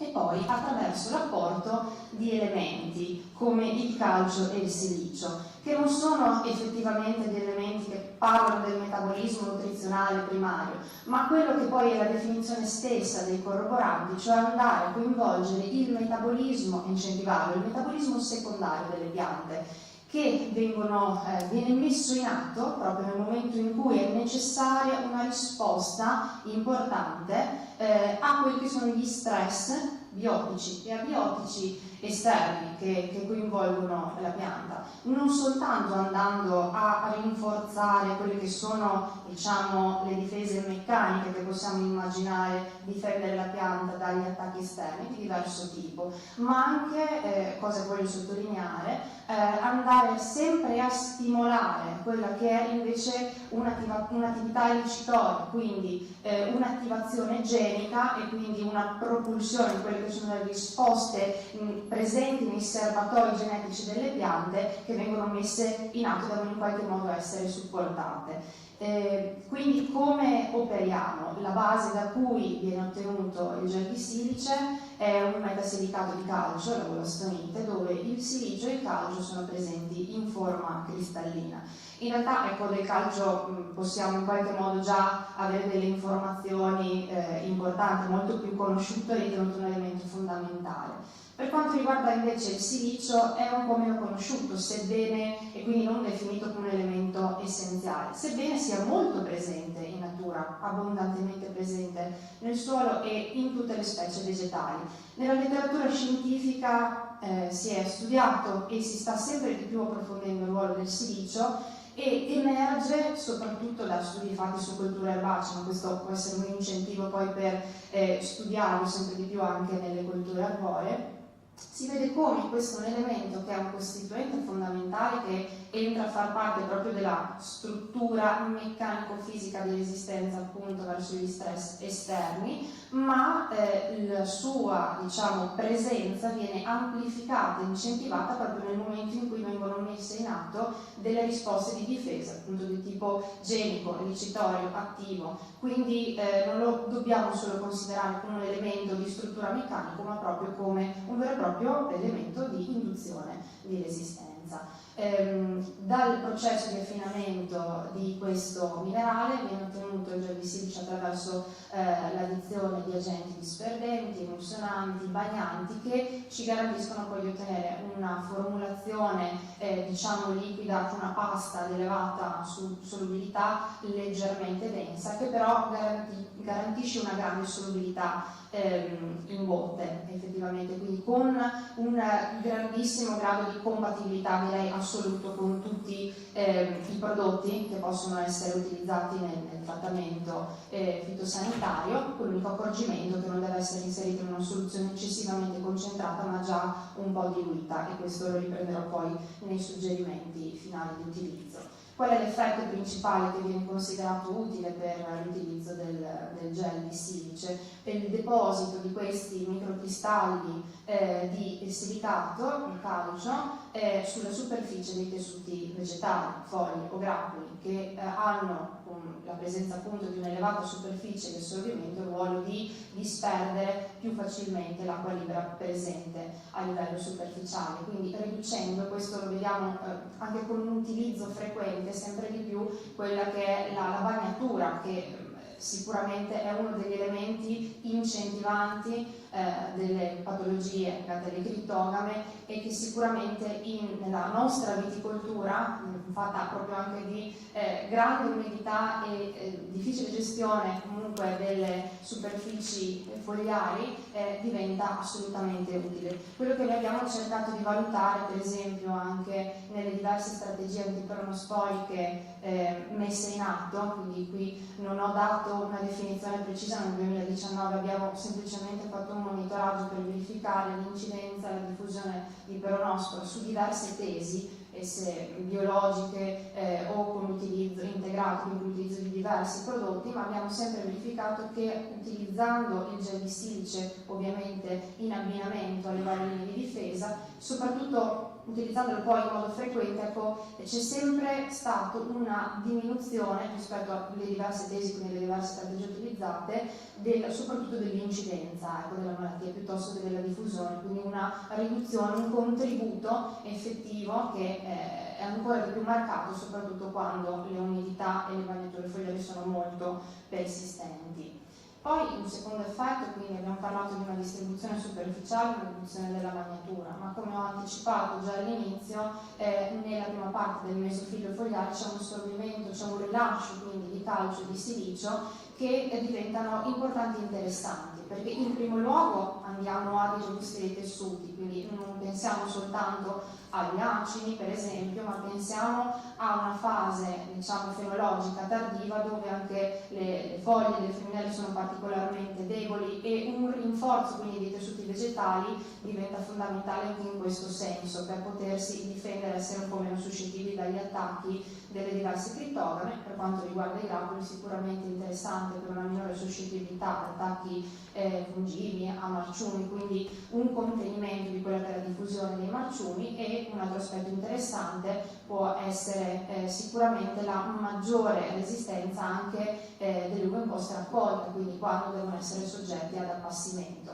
L'utilizzo del gel di silice in quanto corroborante alla missione di agricoltura biologica è interessante, quindi anche da questo punto di vista come una fonte nutrizionale di calcio da impiegare proprio in viticoltura biologica. Ho parlato di calcio, riprendo comunque il silicio, ve ne ho già insomma accennato, come una sorta di induttore. Sicuramente sarà interessante approfondire l'argomento negli anni a venire, però ecco, il silicio viene coinvolto tantissimo anche nelle fasi di cicatrizzazione delle ferite, quindi nella formazione dei calli e di chiusura delle ferite. La vite sappiamo essere una pianta che è molto pigra in questo, molto più lenta, quindi questo può essere un supporto valido in seguito a degli eventi atmosferici anche difficili come le grandinate, dei colpi di vento, ma non solo, anche negli interventi a verde, nel seguito alle vendemmie meccaniche, essere uno strumento che vada a migliorare, a velocizzare la cicatrizzazione, la chiusura quindi delle ferite, quindi non come disinfettante ma proprio come cicatrizzante. Non da ultimo abbiamo verificato, appunto visto l'elevato apporto anche di calcio, ma la presenza anche di questo film microcristallino che si forma poi sulle superfici vegetali, anche un effetto di protezione nei confronti dell'irraggiamento, quindi di un'insolazione spinta e anche dei colpi di calore, con un prodotto che di fatto si deposita sulle superfici vegetali ma non va ad imbrattare nelle foglie e nei grappoli. E questo tipo di verifica l'abbiamo fatta ovviamente su delle varietà molto sensibili all'irraggiamento come il moscato, facendo un confronto anche con degli apporti di cloruro di calcio, quindi un apporto nutrizionale, potremmo dire in senso stretto, di calcio, soprattutto nelle fasi fenologiche finali, quindi la preinvaiatura, l'invaiatura, a un dosaggio superiore. E abbiamo verificato che anche utilizzando il gel di silice effettivamente i grappoli particolarmente sensibili sono molto meno colpiti da ustione, quindi questo diventa interessante l'utilizzo di questo prodotto, soprattutto ecco, nelle fasi estive dove oltre ad andare a ridurre l'umidità, che se intervengo con delle sfogliature importanti ho una garanzia anche per quanto riguarda la protezione delle uve sensibili all'irraggiamento. Quindi per concludere l'utilizzo di gel di silice ha come primo fondamentale effetto quello di ridurre l'umidità, quindi l'acqua libera presente, la bagnatura presente sui grappoli e sulle foglie, oltre ad apportare calcio e silicio che vanno a fortificare e robustire tutti i tessuti vegetali, con un effetto secondario non meno interessante come barriera rispetto al forte irraggiamento, agli UV e ai colpi di calore estivi. Questo lo rende sicuramente un importante coadiuvante di tutti i programmi fitosanitari che possono essere impiegati in viticoltura, ovviamente con l'obiettivo di avere una maggiore sanità complessiva del vigneto. Può essere utilizzato in diversi dosaggi, il suggerimento è quello comunque di utilizzarlo a una dose di 1 litro ettaro per tutto il ciclo, quindi ogni trattamento, sostanzialmente tutto il periodo colturale, mentre può essere impiegato anche una dose doppia, 2 addirittura anche 3 litri nel caso in cui sia necessario intervenire dopo una grandinata, quindi quando sia necessario fortificare l'effetto di cicatrizzazione, oppure se le bagnature si fanno più intense, oppure proprio per questo effetto, sfruttare questo effetto di protezione nei confronti dei raggi ultravioletti. L'unica nota operativa è quella di utilizzare il gel di silice come ultimo prodotto a botte piena, perché garantiamo il suo inserimento in una soluzione sostanzialmente diluita, e detto questo la sua compatibilità con tutti i prodotti è assolutamente confermata. vi ringrazio per l'attenzione e auguro a tutti buona campagna 2021. Grazie. Grazie dottoressa Casagrande, e ringrazio intanto tutti i relatori finora che sono tutti cronometrici, quindi stiamo più che mai nei tempi, questo è importante. Adesso abbiamo la società Nunfarm con il dottor Roberto Palestrazzi, nuove acquisizioni ed estensione di impiego per la difesa della vite. Vedo che l'onere giudiziaria si allarga, eccetera, no? Viene contemplato anche nella difesa contro gli insetti, è stato lavorato nella sua registrazione per la vite, naturalmente parlo perché c'era già prima. No? Esatto. Buongiorno a tutti, ringrazio anch'io dell'opportunità oggi di parlarvi di alcune importanti novità. Procedo subito appunto cominciando con il Prevam a base di olio essenziale di arancio dolce. Il prodotto è ammesso anche in agricoltura biologica, ma pensiamo sia una soluzione sicuramente interessante anche per l'integrato. Vado velocemente a quelle che sono le novità. Io qui magari detto un po' piccolina, però vi richiamo quelle che sono le nuove estensioni sulla vite, e in particolare parliamo dell'inserimento delle rinose, delle riofile, con un dosaggio che arriva fino a 2 litri ettaro, 2 interventi all'anno concessi, e oltre all'olio peronospora che non già presente in etichetta è stato inserito anche il discorso del controllo dei tripidi e delle cicaline. E per le cicaline direi particolare interesse perché, come sappiamo, abbiamo visto anche dalle lezioni precedenti, c'è interesse per il controllo appunto in particolare dello scafoideo titanus che dopo tanti anni di lotta comunque permane nei nostri vigneti, e quindi questa può essere una soluzione che può aiutare la gestione delle strategie di difesa contro lo scafoideo. Non vi sto a leggere tutte le altre culture, ma solo per ricordare appunto che sono numerosi gli inserimenti. Mi preme segnalare ad esempio l'inserimento definitivo che è stato ottenuto in passato come articolo 53 sulle pomacee, l'attività su acri su diverse culture, e l'estensione anche per quanto riguarda culture ornamentali e aromatiche. Vado direttamente al punto dello scafoideo presentando un'esperienza fatta in Emilia-Romagna negli anni scorsi su una vignoso di Lambrusco, frizzante diverso dal prosecco ma comunque sensibile alla presenza di scafoideo e di flavescenza, e vediamo come Prevam a 400 ml ettolitro abbia ottenuto un controllo in linea con quello ottenuto da un piretroide naturale e piretrina pura, che sono gli standard di riferimento per quanto riguarda la cultura biologica.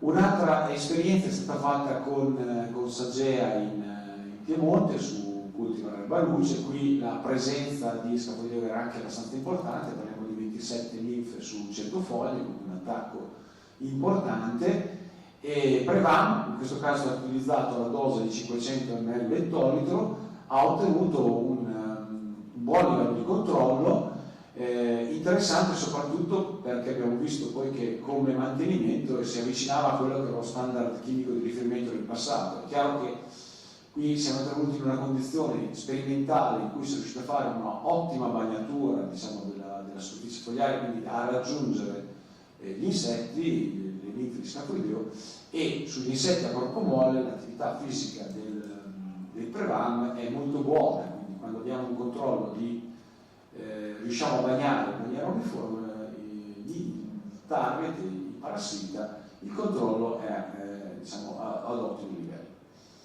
Questa è un'altra esperienza che abbiamo fatto invece con Agrea lo scorso anno su Rasmanella vulnerata, una cicalina che si sta sempre di più diffondendo in Veneto. In questo caso abbiamo fatto una strategia un po' diversa, perché il problema della Rasmanella vulnerata spesso è che le popolazioni incrementano anche nella fase estiva e possono creare delle problematiche in fase di maturazione delle uve, andando a sottrarre la superficie fogliare utile all'attività fotosintetica, e a volte addirittura creano anche disagio e disturbo nelle operazioni di vendemmia. E in questo caso i prodotti che vengono utilizzati in quella fase, soprattutto nel biologico, è il piretro, la cui efficacia non sempre è ottimale.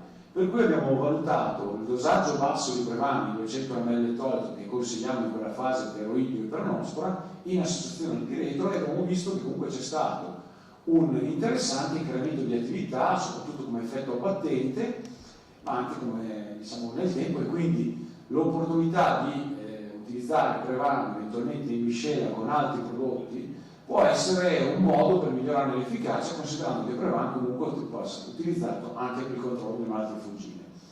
Qui è il nostro, diciamo, suggerimento di come usare Prevan per quanto riguarda il controllo dello scafoideo.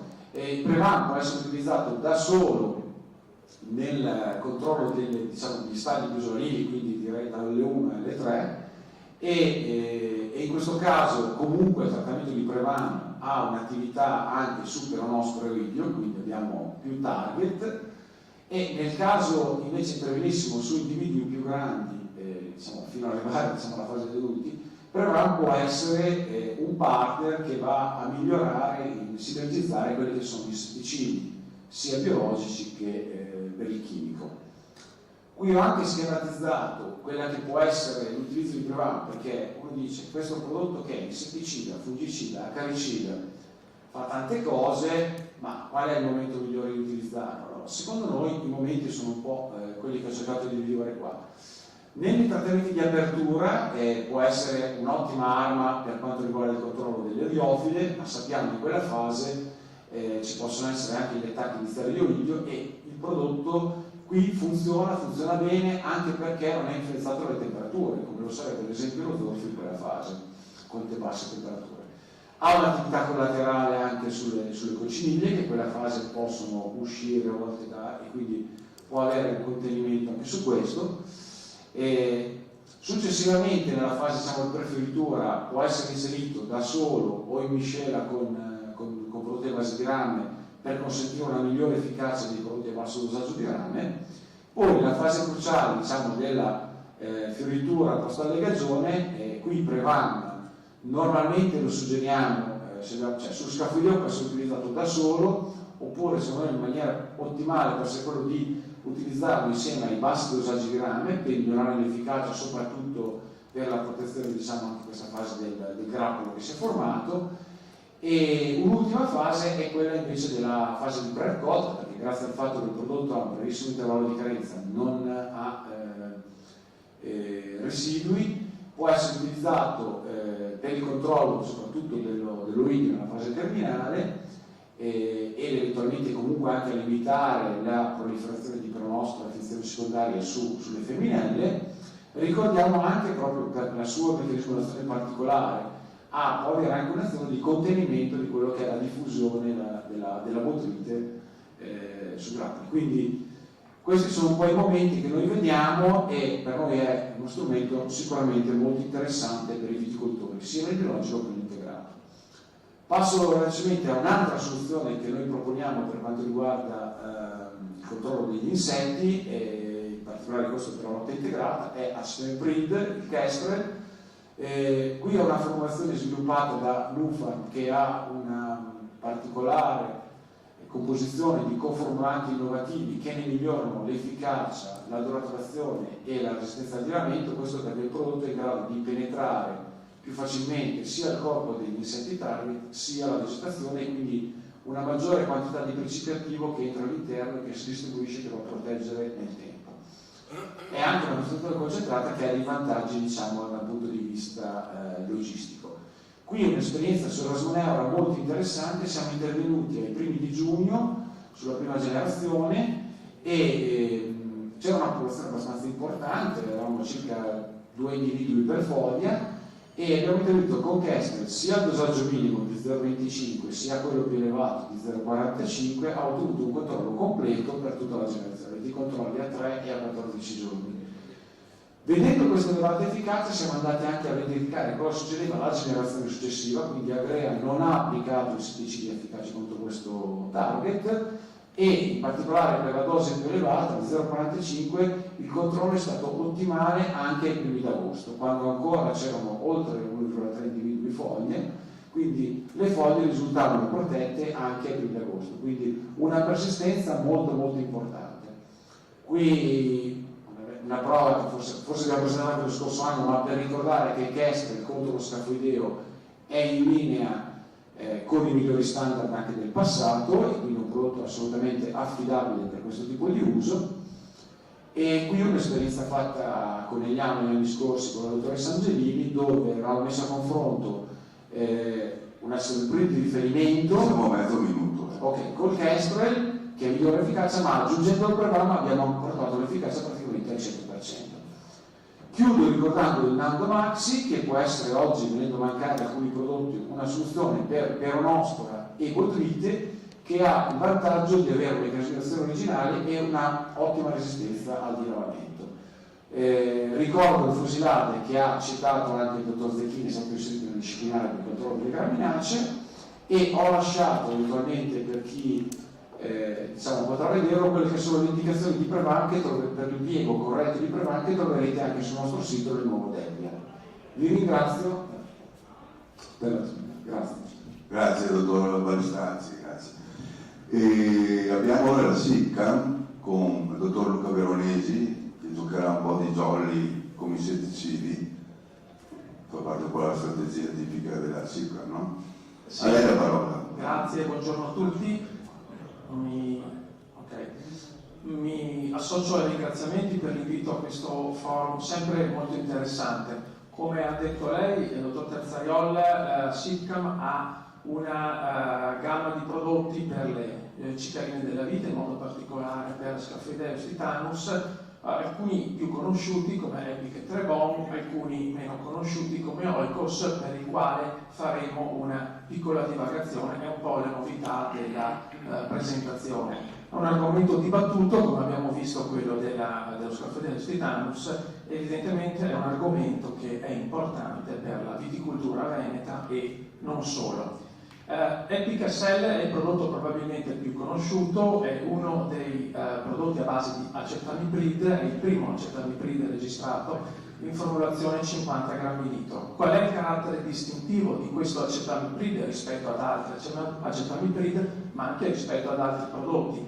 È un prodotto che, oltre ad avere la registrazione su cicaline, ha nella sua etichetta un ampio spettro di attività su molti altri insetti, come le cocciniglie, può essere utilizzato su Phyllosa nella fase ovviamente prefiorale, ma anche insetti quali minatori fogliari, tripidi, le cimici, ditteri e poi due novità di questi ultimi anni, quale la Popiglia japonica e l'Anomala vitis. Quindi sicuramente un prodotto ad ampio spettro di efficacia, quindi utilizzabile se più pest agiscono nello stesso momento con un unico trattamento, risparmiando ovviamente anche dei trattamenti successivi, quindi con ottimi risultati su più parassiti. È un sistemico translaminare, ha un'azione per ingestione soprattutto, ma anche per contatto. È rapido nella sua attività, è persistente ed è curativo anche sulla nuova vegetazione. È compatibile con gli insetti pronubi e con i beneficials del vigneto, flessibile quindi nella sua applicazione, prefiorale per esempio su Phyllosa, post-fiorale su tutti gli altri target come cicaline, come le cocciniglie e come i microlipidotteri, eccetera. È un prodotto registrato su molte culture, circa 70 culture e 60 insetti in etichetta, quindi una soluzione sicuramente ad ampio spettro d'azione.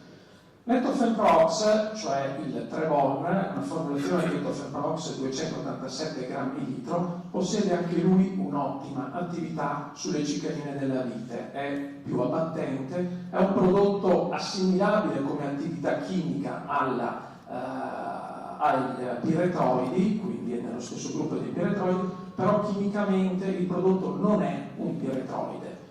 Ha un ampio spettro di efficacia anche lui, perché oltre ad essere efficace sulle cicaline lo è anche sui tripidi e ha un effetto collaterale anche su tignola e tignoletta, e a differenza dei prodotti piretroidi ha solo legami eteri, non ha metalli pesanti, non ha alogeni e non ha gruppi cianidrici nella sua formula chimica, è a base solo di carbonio, idrogeno e ossigeno. Questo cosa comporta? Comporta una maggior stabilità del prodotto alle variazioni di temperatura, di pH e di umidità relativa, ma soprattutto un minore impatto sui beneficials del vigneto. Poi faremo una piccola divagazione su questo aspetto. Anche lui ha un'etichetta molto ampia, circa 60 colture e 60 insetti in etichetta.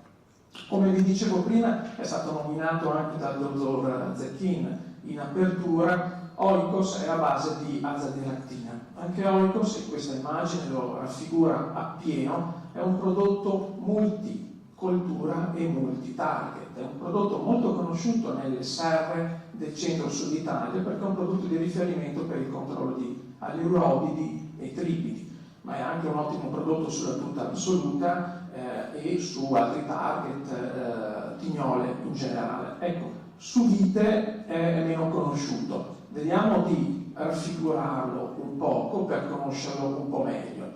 La formulazione di Oikos, quindi la formulazione di azadiractina, che SIPCAM ha selezionato nel corso degli anni, poi vedremo quando è stato elaborato questo lavoro fatto dalla società, deriva dall'estrazione dei semi dell'azadiracta indica con metodologie multistep, quindi con metodologie che comportano diverse fasi e successive fasi. Vedremo poi che cosa comporta questo aspetto. Ha un'attività insetticida su numerosi gruppi di insetti, allurobidi, come detto, tripidi, cicadellidi, lepidotteri, afidi e molti altri. È un IGR, quindi è un prodotto che è un chitino inibitore, ha un'attività quindi più lenta rispetto ad altri insetti, deve essere ad altri insetticidi, deve essere posizionata sull'insetto in un determinato momento. Attivo soprattutto per ingestione, direi che l'attività per contatto è piuttosto bassa, ha un'attività d'azione multisito, vantaggio che non crea fenomeni di ridotta attività, ha un'attività fagodeterrente, antifeeding e repellente. Anche questo prodotto, e non sono molti nella farmacopea odierna, ha una traslocazione sistemica in tutti e due i sensi, sia in fase acropeta che in fase basipeta.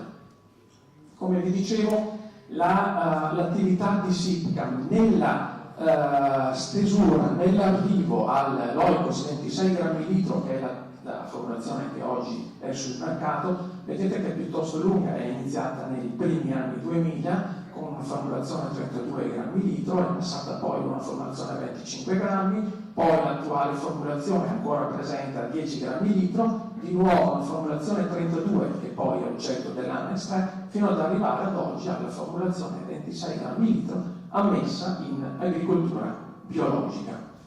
Quali sono i vantaggi di questa formulazione di azadiractina rispetto ad altri oli di NIM che si trovano sul mercato? Ha una purezza elevata, ottenere una purezza del 97% per una formulazione di azadiractina non è per nulla semplice, per questo vi accennavo all'attività di estrazione multistep, mentre oli di NIM possono avere una purezza che va da un 7 a un 48%, ha una concentrazione definita e molto stabile, quindi un'etichetta molto chiara nella sua percentuale, ha una totale assenza di oli secondari. Questo è molto importante per evitare quelli che possono essere fenomeni di minor selettività e maggior fitotossicità su alcune colture. Ha quindi delle prestazioni che sono elevate e costanti, cosa che non tutti gli oli di NIM possono dimostrare. Appunto la fitotossicità, grazie a questa attività costante e l'assenza di oli secondari, è uno dei vantaggi di Oikos rispetto a formulazioni di oli di NIM. Vi porto una esperienza che abbiamo fatto proprio nel 2020 di controllo di Scaphoideus titanus con Trebon, Epic ed Oikos per dimostrare sostanzialmente una cosa che adesso vedremo. Quindi le tesi erano testimoni ovviamente non trattato. Oikos ha 1,5 litri, uno standard di riferimento, in questo caso del piretro naturale, a 900 grammi, Epic un po' come confronto per avere un confronto diretto con il nostro principale prodotto contro le cicaline, e Trebon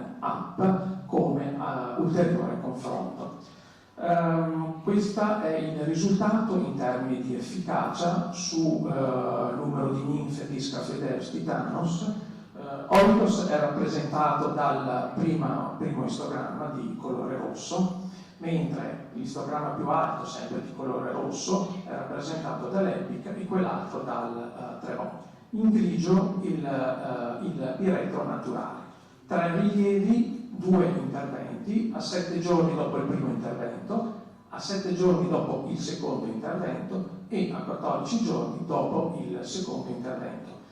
La dimostrazione di questa prova è questa sostanzialmente. L'attività di Oikos è paragonabile oggi come attività su Scaphoideus titanus all'attività che ha il piretro naturale. Quindi questo era un po' il risultato che volevamo portare con questa prova.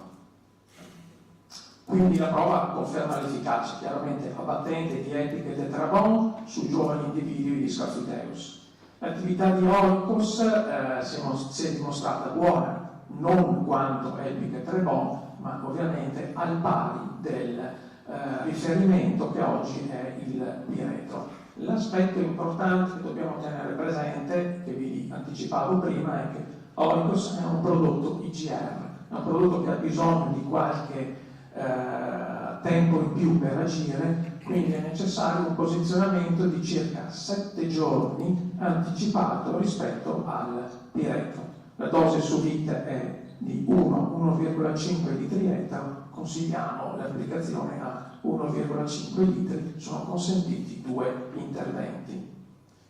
Quanto vi ho detto finora è raffigurato in questa slide. Mezzo minuto. Sì, nel posizionamento di Epic sul primo intervento contro Scaphoideus e il posizionamento invece nella fase estiva di Trebon o eventualmente Epic se uno lo preferisce. Come vi dicevo prima, il primo intervento di Epic nel caso di migrazione di Parthenium canium e Planococcus è efficace anche sulle cocciniglie della vite. Ovviamente la dose in questo caso però deve essere di 2 litri. Come vi dicevo, per quanto riguarda Oikos, invece, il posizionamento su vite biologica per il controllo delle cicaline, Scaphoideus compreso, è un 1,5 litri nella fase di presenza delle forme giovanili, ma anticipato rispetto al piretro. Abbiamo fatto anche delle prove di selettività di Epic e Trebon sul dovrebbero essere corretti anche con gli altri. Sì, certo, le lascio agli atti, allora perché sono visibili. Grazie molte. Ok, ringrazio il dottor Veronesi. Passiamo ora alla Sumitomo, società Sumitomo come Andrea Polo. Approfitto anche per dire che si erano presentati, abbiamo chiesto l'adesione anche a altre società come Adama, come l'Augruxin, la quale sarà rappresentata in questo caso proprio da Sumitomo per il prodotto che avevano proposto, e la Desengoscom avevano proposto il Whisper, che è un zolfo di origine vegetale. Era giusto che menzionassi anche queste società. Poi c'è stata una domanda su chat che chiedeva l'Ibisco se è un prodotto ammesso nell'agricoltura biologica, è stato confermato dalla società Bidergova. Allora lascio la parola a Andrea Polo, mi raccomando, ecco, rimaniamo dentro i tempi, ragazzi. Okay. Sì, buongiorno a tutti, mi presento, sono Polo Andrea, lavoro per Sumitomo, seguo la parte tecnica e marketing. Un ringraziamento agli organizzatori per l'invito fatto anche quest'anno e sicuramente anche per la realizzazione di questo forum, nonostante le difficoltà che da un anno a questa parte ci portiamo dietro. Allora, il mio intervento riguarda praticamente un aggiornamento tecnico su 2 prodotti già a catalogo, nella fattispecie Romeo ed Eschiva. Veniamo subito alla presentazione. 2 parole su Romeo. Romeo è un bidottore a base di cervisane, è registrato come agrofarmaco a tutti gli effetti, quindi ha un'etichetta ministeriale dove all'interno comprende appunto la gestione delle peronospora vite e ipotrite, quindi le principali avversità delle vite, con un dosaggio applicativo di 200 grammi ettaro.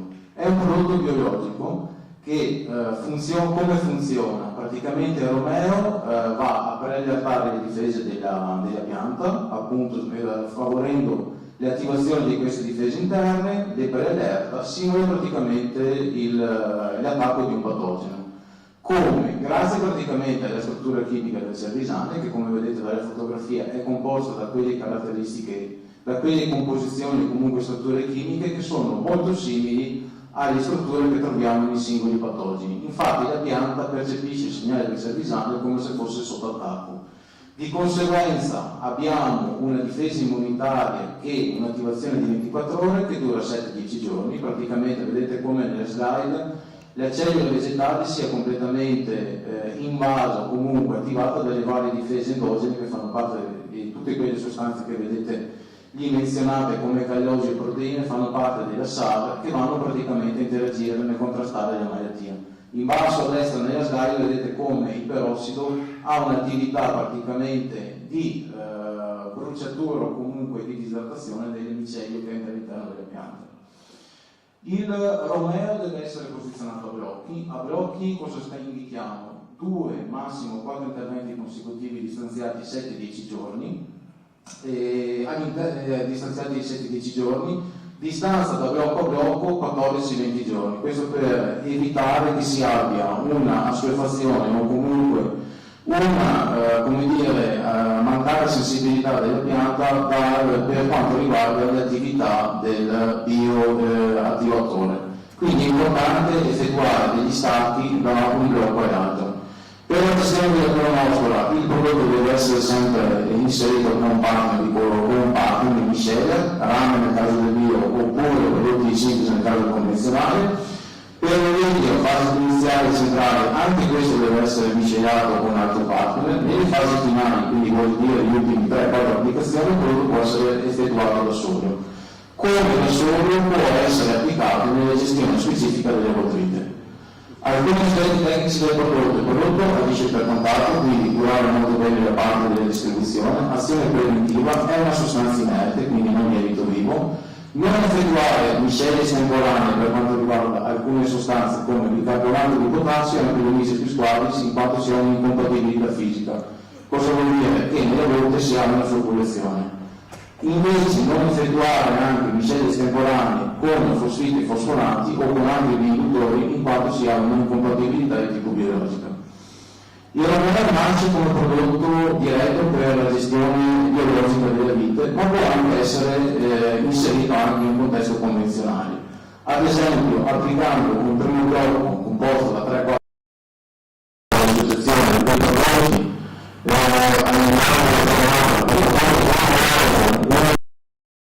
particolarmente accentuato, come possono essere i biocarbonati e anche il rame, che vanno appunto a rafforzare le sue attività. Ricordiamoci che comunque il prodotto è registrato anche come attività antivitica, quindi molto importante per la gestione nella fase iniziale delle malattie primarie. E poi anche facendo una considerazione, vedendo che la coperta comunque dei principi attivi comincia a essere sempre corta, andare a posizionare nel miglior dei modi prodotti come ad esempio nelle fasi iniziali come il rimanente metiram che resterà o formulati di rame, va praticamente a facilitare notevolmente la difesa antiperonosporica della stagione. Un altro blocco può essere posizionato nella fase praticamente finale o comunque di accrescimento acido, anche questo 3-4 applicazioni, quanto va a sfruttare le attività antiperonosporiche, specifica magari per il discorso delle femminili, eliminando magari quello che è l'utilizzo di fosfonati e fosfiti che sempre più non vengono utilizzati in questa fase proprio per i residui che possono procurare. Ha un'ottima attività antibotritica e antioidica, soprattutto in questa fase può anche essere applicato da solo, quindi evitando quello che è l'utilizzo dello zolfo per creare magari delle problematiche di gestione degli odori delle uve all'interno delle lavorazioni nella cantina. Abbiamo fatto nel 2020 alcune prove, le più rappresentative ve le presento oggi. Una appunto è una prova con Sagea, dove praticamente il Romeo è stato messo in abbinamento con il cimoxanirame, quindi in un contesto del tipo convenzionale. Vedete come nel protocollo, nelle tesi 3 e 4, il Romeo sia stato inserito nella numero 2 con 2 blocchi, una da 2 e 5 applicazioni. Il numero 5, il secondo blocco dove vedete 5 applicazioni, è una forzatura sperimentale in quanto il trattamento è praticamente trattamento conclusivo. E la tesi 4 dove abbiamo appunto le applicazioni delle prime 4 fasi, delle prime 4 applicazioni con il Romeo. Varietà alpino grigio, le applicazioni sono state fatte praticamente all'inizio, quindi alla 6ª-7ª foglia, intervallo 7-10 giorni. Vediamo come la peronospora, i primi sintomi si siano presentati in maniera importante praticamente nella prima decade di giugno e vediamo come il prodotto o comunque la prova abbia generato questi risultati. Vediamo come il Romeo vada a sostenere o ad aiutare quello che è un prodotto convenzionale come ad esempio il cimoxanil e rame. Cosa si vedeva in campo? Sono stati fatti dei rilievi visivi che ti fa capire come il prodotto va a interagire con la malattia. Questo è il classico testimone non trattato, dove abbiamo la presenza sia delle macchie nella pagina, nella parte superficiale inferiore della foglia, quindi quella per il nostro ben presente, e con uno stato sporulativo particolarmente attivo. Questa è sicuramente invece la tesi col cimoxanil e rame. Vedete come abbiamo una minore presenza di macchie nelle foglie, ma nello stesso tempo, come anche in questo caso, l'esporulazione sia particolarmente attiva. Quindi sia nel caso precedente che anche in questa situazione potrebbero originare fenomeni di peronospora secondari. Con Romeo cosa si vedeva? Questo è il dettaglio praticamente del moxil, quindi del cimoxanil e rame Romeo. Si vedeva praticamente una macchia molto più spenta e una sporulazione molto più contenuta. Si evidenzia molto bene come in questa tesi praticamente l'effetto del cervisane vada a contenere ulteriormente la parte sporulativa, proprio perché si è andata a caricare o comunque a preattivare nella fase iniziale in maniera importante le difese endogene della pianta. Ma cambiamo completamente areale, passiamo all'Università di Bologna, quindi un areale emiliano-romagnolo dove il Romeo in questo caso è stato inserito con del rame. La varietà è come vedete la tesi dove abbiamo praticamente 2 blocchi a 3 interventi, 3 interventi iniziali e poi dopo 3 interventi nella fase centrale della stagione.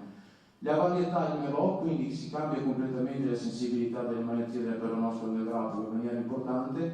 Anche in questo caso le applicazioni sono partite dai primi stadi di sviluppo, quindi alla quinta quarta foglia. A differenza della prova precedente si è accorciato l'intervallo tra un intervento e l'altro di 6-8 giorni.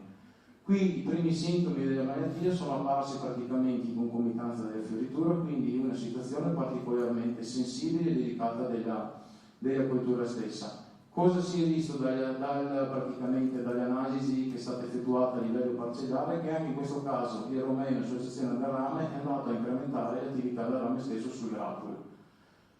E questo era un po' quello che veniva riportato all'interno praticamente della prova nelle varie parcelle dove erano state provate le varie formulazioni. Cambio discorso, passo all'estiva, che è praticamente un tricoderma specifico per il mal dell'esca. Come sentivamo prima, il mal dell'esca, malattia sempre più presente in tutto gli areali, sempre più in fase di espansione.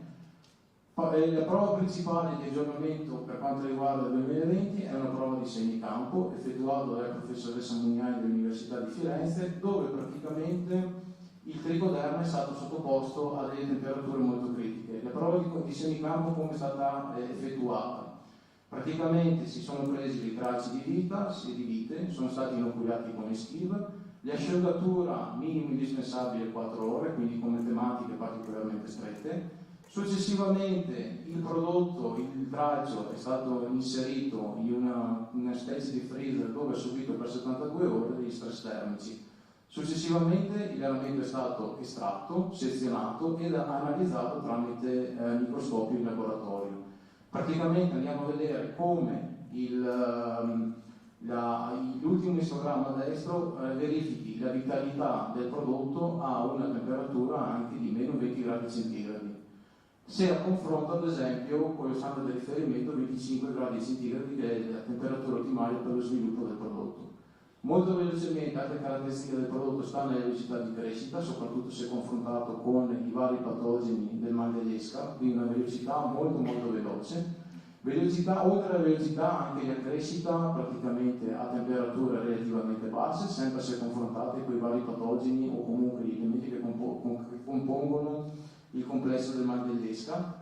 A livello di altri tricodermi presenti nel mercato si vede molto bene come la crista miceliale, l'eschive, sia garantita anche a temperature molto basse. Questo sta a indicare che a livello pratico, se io finisco oggi la potatura, domani posso andare a fare il prodotto, posso andare incontro anche a abbassamenti delle temperature importanti che il prodotto non ne risente.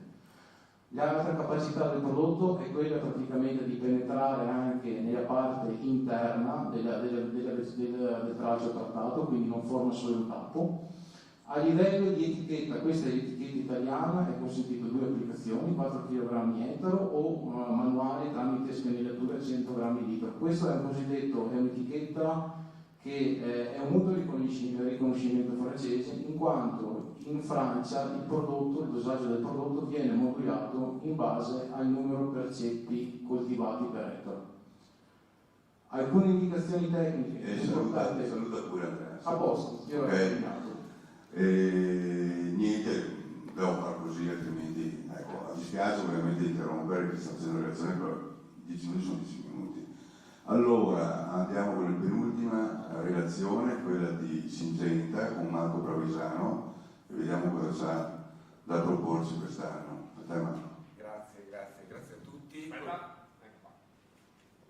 Grazie mille a tutti. Marco Pravisano, Field Crop Expert di Syngenta Italia per il Nord-Est. Vi presento in questa occasione quella che è la principale novità nei confronti della plasmopara viticola di Syngenta, cioè Orondis. Orondis è il marchio di Syngenta che sta a disegnare una categoria di prodotti a base di oxatebiprolin con cui siamo usciti già l'anno scorso per il controllo delle pernosporacee sulle orticole e quest'anno usciamo per il controllo della plasmopara viticola.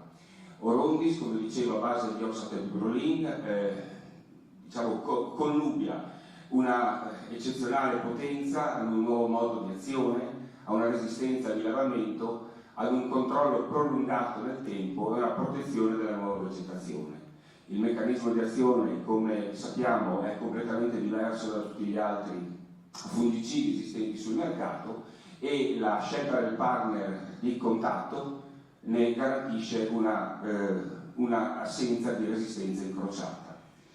Nell'ambito della gamma Orondis vi presento l'Orondis Forte che cataloghiamo come specialista per il controllo della peronospora della vite. Orondis Forte è infatti un connubio di Orondis, quindi oxatebiprolin a 100 grammi litro, e di Shincon, la nostra formulazione a base di amisulbron in sospensione concentrata. Il dosaggio sono quelli di etichetta, quindi Orondis a 0,2 litri ettaro e Shincon a 0,375 litri ettaro per 2 applicazioni con un intervallo di sicurezza di 28 giorni.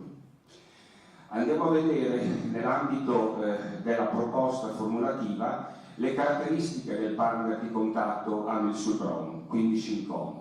Innanzitutto ci teniamo a ribadire che amisulbron è un partner ideale per oxatebiprolin, innanzitutto per il comportamento biocinetico molto simile. Come vedete dal grafico, ambedue sono in alto a sinistra, in quanto ambedue hanno un coefficiente di etanolo acqua, logaritmo P elevato e una solubilità molto bassa. Il secondo motivo per cui amisulbron è un partner ideale per oxatebiprolin è il fatto di avere appunto un'elevata affinità nelle cere, ma anche una diffusione progressiva al loro interno. Infatti vedete nelle prime ore del trattamento per spingersi fino a una settimana che la percentuale che viene assorbita nelle cere e quindi sfugge man mano all'azione eventualmente dilavante dell'acqua aumenta progressivamente. Amisulbron, nonostante abbia caratteristiche fisico-chimiche molto simili ad oxatebiprolin, ha un meccanismo di azione completamente diverso. Di oxatebiprolin si sa già che ha un nuovo meccanismo di azione, tanto che il FRAC l'ha catalogato in un nuovo gruppo, il 49, di amisulbron ricordiamo che agisce sulla respirazione, sul blocco del trasporto degli elettroni e quindi è un QII.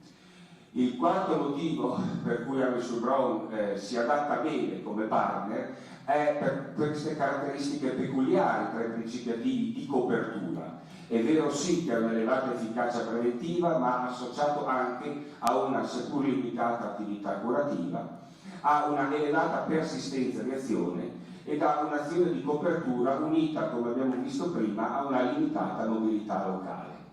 Se andiamo alla caratterizzazione effettuata ancora dal professor Bunelli in occasione di una delle giornate fitopatologiche, vedete che mentre l'amisulbron in basso a destra nel gruppo, no, dei principi attivi caratterizzati da una penetrazione più o meno elevata, con una più o meno elevata mobilità e con una più o meno elevata azione curativa oltre che preventiva, un altro partner di copertura come la zoxanide rientra tra i prodotti che non hanno penetrazione, hanno solo copertura e hanno solo azione preventiva. Il quinto motivo perché amisulbron ha di essere diciamo un partner ideale per oxaterriprolin è l'attività biologica sovrapponibile, quindi agiscono con un meccanismo di azione diverso sugli stessi stadi del fungo, e questo si vede molto bene da questa diapositiva. Abbiamo fatto n prove, veramente decine e decine di prove in tutta Italia, e io personalmente a decine anche, per valutare l'efficacia di orondisforte, di oxaterriprolin su amisulbron con amisulbron nel nord-est. Ve ne mostro una delle tante, fatta l'anno scorso a Casarsa della Delizia in collaborazione con Sagea. Perché vi mostro questa prova? Perché ha delle caratteristiche, dei parametri che la rendono molto significativa. Il primo è che è stata fatta in doppio su due varietà completamente diverse, come il Glera, una delle più diffuse, e come il Merlot, una, come sappiamo tutti, reputato uno standard di sensibilità della plasmopara sul grappolo. Il secondo motivo è che la peronospora, come accennava ancora inizialmente la signora dell'informatore agrario, si è evidenziata a metà maggio, cosa che non è successa in tante altre prove in campo. La davano per uscente ma non usciva. Un'altra cosa significativa, un altro parametro significativo è il fatto che orondisforte ha ricevuto tra i due trattamenti 172 mm di acqua. Il primo trattamento, come vedete, è stato effettuato il 2 di giugno, in piena fioritura, e il 12 di giugno il secondo. Qui vedete quali erano praticamente nel protocollo le varie tesi. Vedete che in buona sostanza è stato utilizzato in una strategia di controllo della plasmopara che prevedeva sostanzialmente quello che andiamo dicendo da qualche anno e che continuiamo a dire, che all'inizio, a maggio, proponiamo un'alternanza di prodotti a base di pergado alternati al metaraxilene. Da quest'anno possiamo proporre dalla fioritura 2 trattamenti con orondisforte a intervalli di 10 o 12 giorni, per poi continuare in giugno a difendere la vite dalla peronospora del grappolo, dalla larvata, con ampexio alternato ad altra chimica. La prova era molto significativa, ovviamente anche perché c'era un gran attacco. Qui siamo al 9 di giugno e i grappoli e le foglie erano già in questo stato. Se andiamo a vedere l'assessment di rilievo finale del 3 luglio fatto da Sagea su Glera foglie, vedete che c'è un attacco su foglie praticamente del 100% e c'è un attacco sulle varie tesi molto molto basso. Se andiamo su Glera grappoli, purtroppo il PDF nasconde parte della diapositiva. Se andiamo su Glera grappoli, comunque abbiamo anche qui un attacco del 100% su grappoli, e su tutte le tesi, la 2, la 3, la 4 e la 5 che non si vedono, era tutto a 0.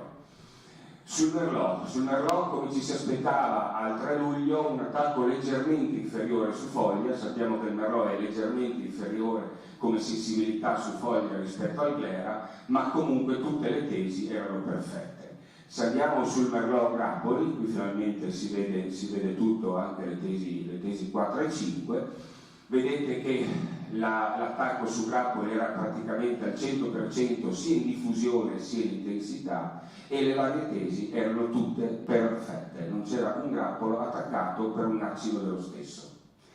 Quindi, riassumendo, perché diamo sul Brown partner ideale di Orondis? Per l'efficacia costante in tutte le situazioni, per l'attività biologica, come abbiamo visto, sugli stadi di sviluppo della plasmopara sovrapponibile, per le caratteristiche fisiche molto simili, per l'elevata affinità alle cere e quindi un'ottima resistenza di lavamento, per il differente meccanismo di azione e quindi una robusta gestione delle resistenze, per una persistenza di azione comparabile. L'Amilsulbron non lascia mai solo l'oxatiapiprolin nell'arco dei 10-12 giorni, cioè l'intervallo tra i due trattamenti. Inoltre, last but not least, non entra nel cumulo del numero di trattamenti consentiti nel disciplinare regionale con folpe, desoxamide e amettotradina.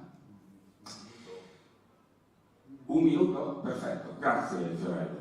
Per finire, quindi, ecco la tabella calata come strategia di controllo della vite dalle varie fitopatie, calata nel nord-est, quindi veritiera, diciamo così, con il numero di trattamenti medi che ogni anno si fanno in queste zone. Vedete che l'Orondis forte l'abbiamo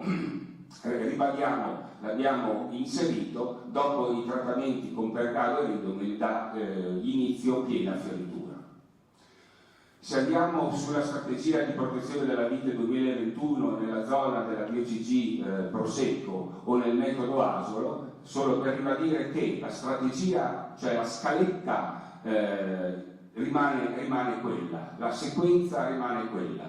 Cosa cambia? Cambia che ancora maggiormente come inizio trattamenti il Quadris è importante come possibile posizionamento precoce per peronospora e scoriosi, perché così risparmio un ditiocarbalmato, che ricordiamo il Mancozeb non è ammesso in quel protocollo. Il Pergalo SC è unito al Metiran come partner di copertura, e invece del Ridomil Gold LZ utilizziamo il Ridomil Gold RVG o liquido con Quadris per potenziare la copertura del rame. Vi ringrazio per l'attenzione e vi auguro una buona giornata. Grazie a Marco Provisiano, e passiamo qui all'ultimo intervento da parte della società UPL con il dottor Andrea Bergamaschi, il quale propone anche una sostanza attiva che è stata messa proprio quest'anno nelle linee tecniche della Regione Veneto. A lei, dottore. Grazie Fiorello, buongiorno a tutti signori, grazie per l'opportunità di questi 10 minuti. Appunto, come diceva il dottor Terzariol, Enviromite ha composto a base di difenazate, una delle molecole che con l'acquisizione di UPL su Arista ha portato e ha completato la sua presenza nel mercato caricida. Il difenazate in questo caso era già registrato in queste culture che non sto a elencare, ma ottiene l'estensione campi di impiego per tetranitidi, Panonicus e Eriofide, Calibetrium subitis. Decisamente il difenazate è interessante perché si riporta l'attenzione del discorso che la revisione europea ha portato a un notevole riduzione di numero di precipitativi e di modalità di azione.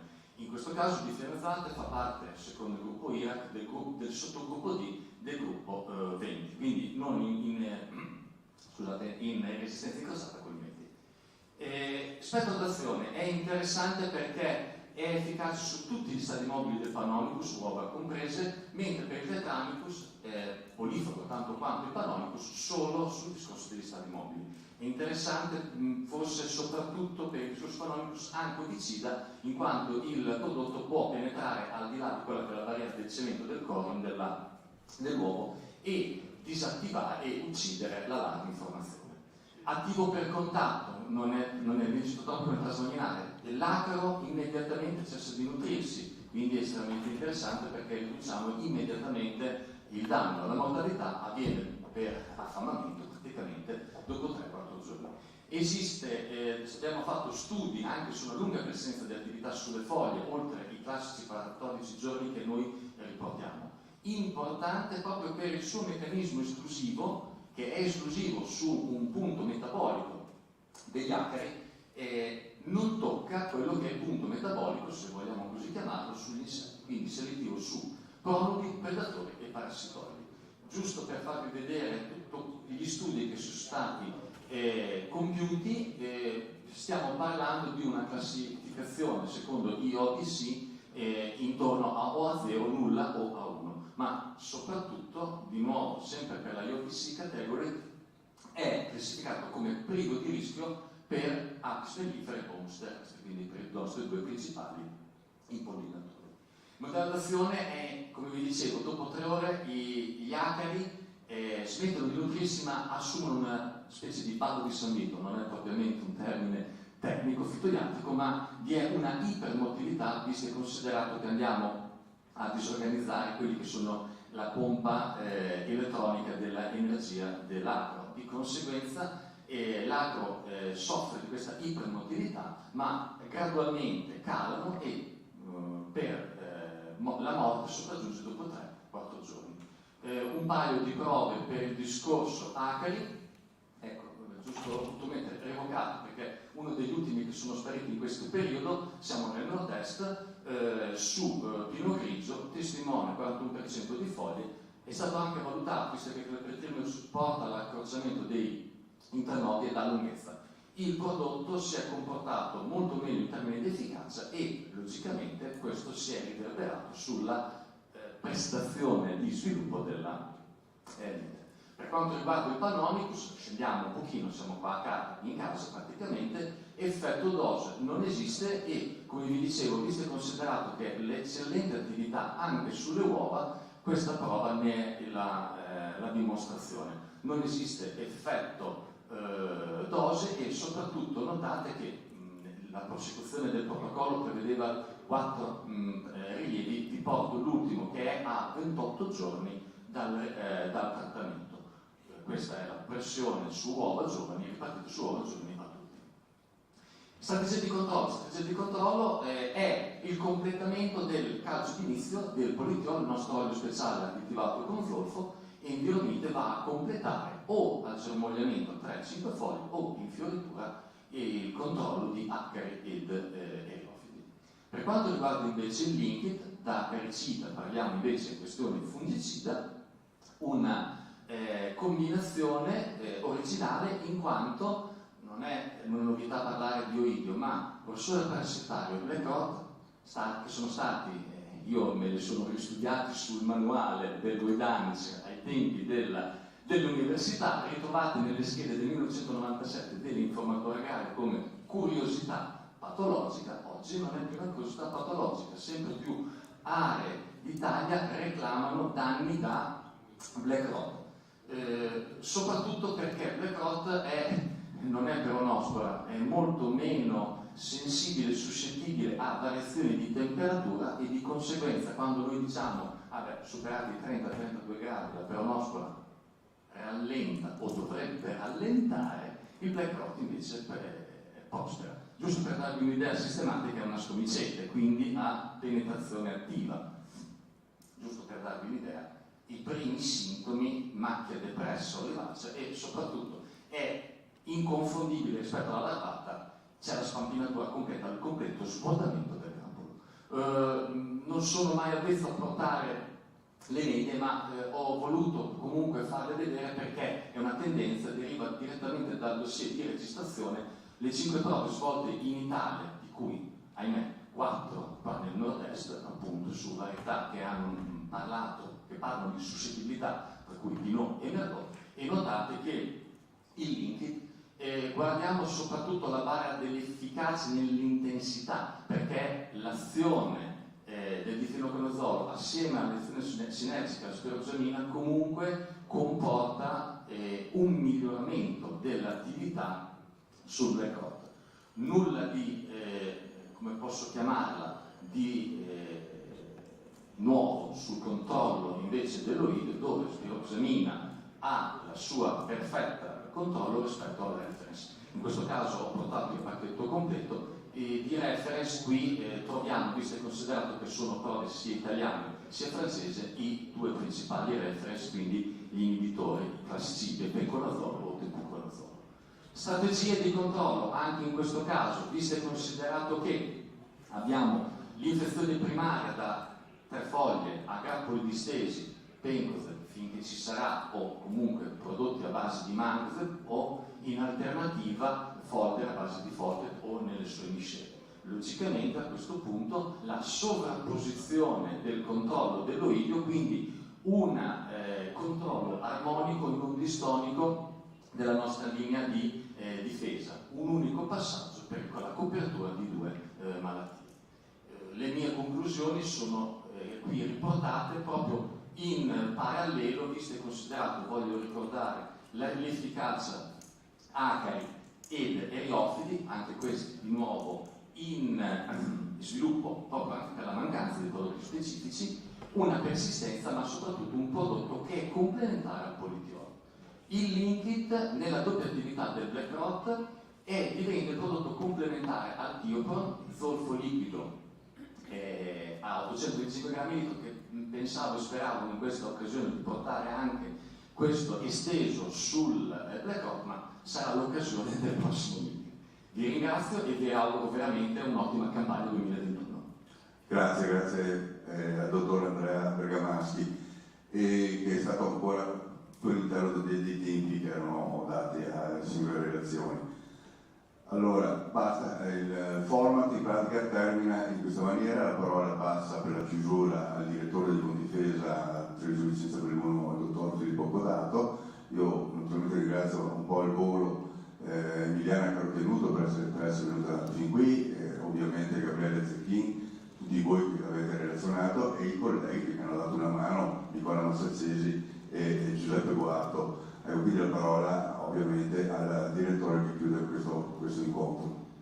Grazie a tutti per l'apporto professionale che è stato dato. Io vi ringrazio veramente di aver accettato la sfida di portare il forum a questo livello mediatico. Abbiamo chiuso con un centinaio ancora di utenti in diretta, ma sappiamo che la fruizione post-evento sarà molto importante. Quindi ricordo a tutti che i contributi singoli verranno messi a disposizione anche in pillole dedicate a ogni intervento, sia sul sito di Condifesa TVB, sia sul canale YouTube e Facebook di Condifesa TVB, e avrete quindi modo di andare a rivedere le dirette oppure andare anche a divulgare i singoli vostri interventi. Quindi pensiamo che questo nuovo modo di fruire le cose darà sicuramente senz'altro i suoi frutti. Ecco, io chiudo proprio ringraziando per la collaborazione ancora anche la Regione Veneto, in particolare il dottor Fregolent della Direzione Agroambiente, e ancora una volta il servizio fitosanitario con il dottor Zannini, che oggi è stato degnamente il servizio fitosanitario rappresentato. Ecco, io detto questo mi dispiace che non è stata fatta una panoramica dell'aula, ma i più che ci stanno seguendo da casa già conoscono questa bellissima location. Quindi ringrazio ancora tutti del contributo e buon proseguimento di giornata. Salve.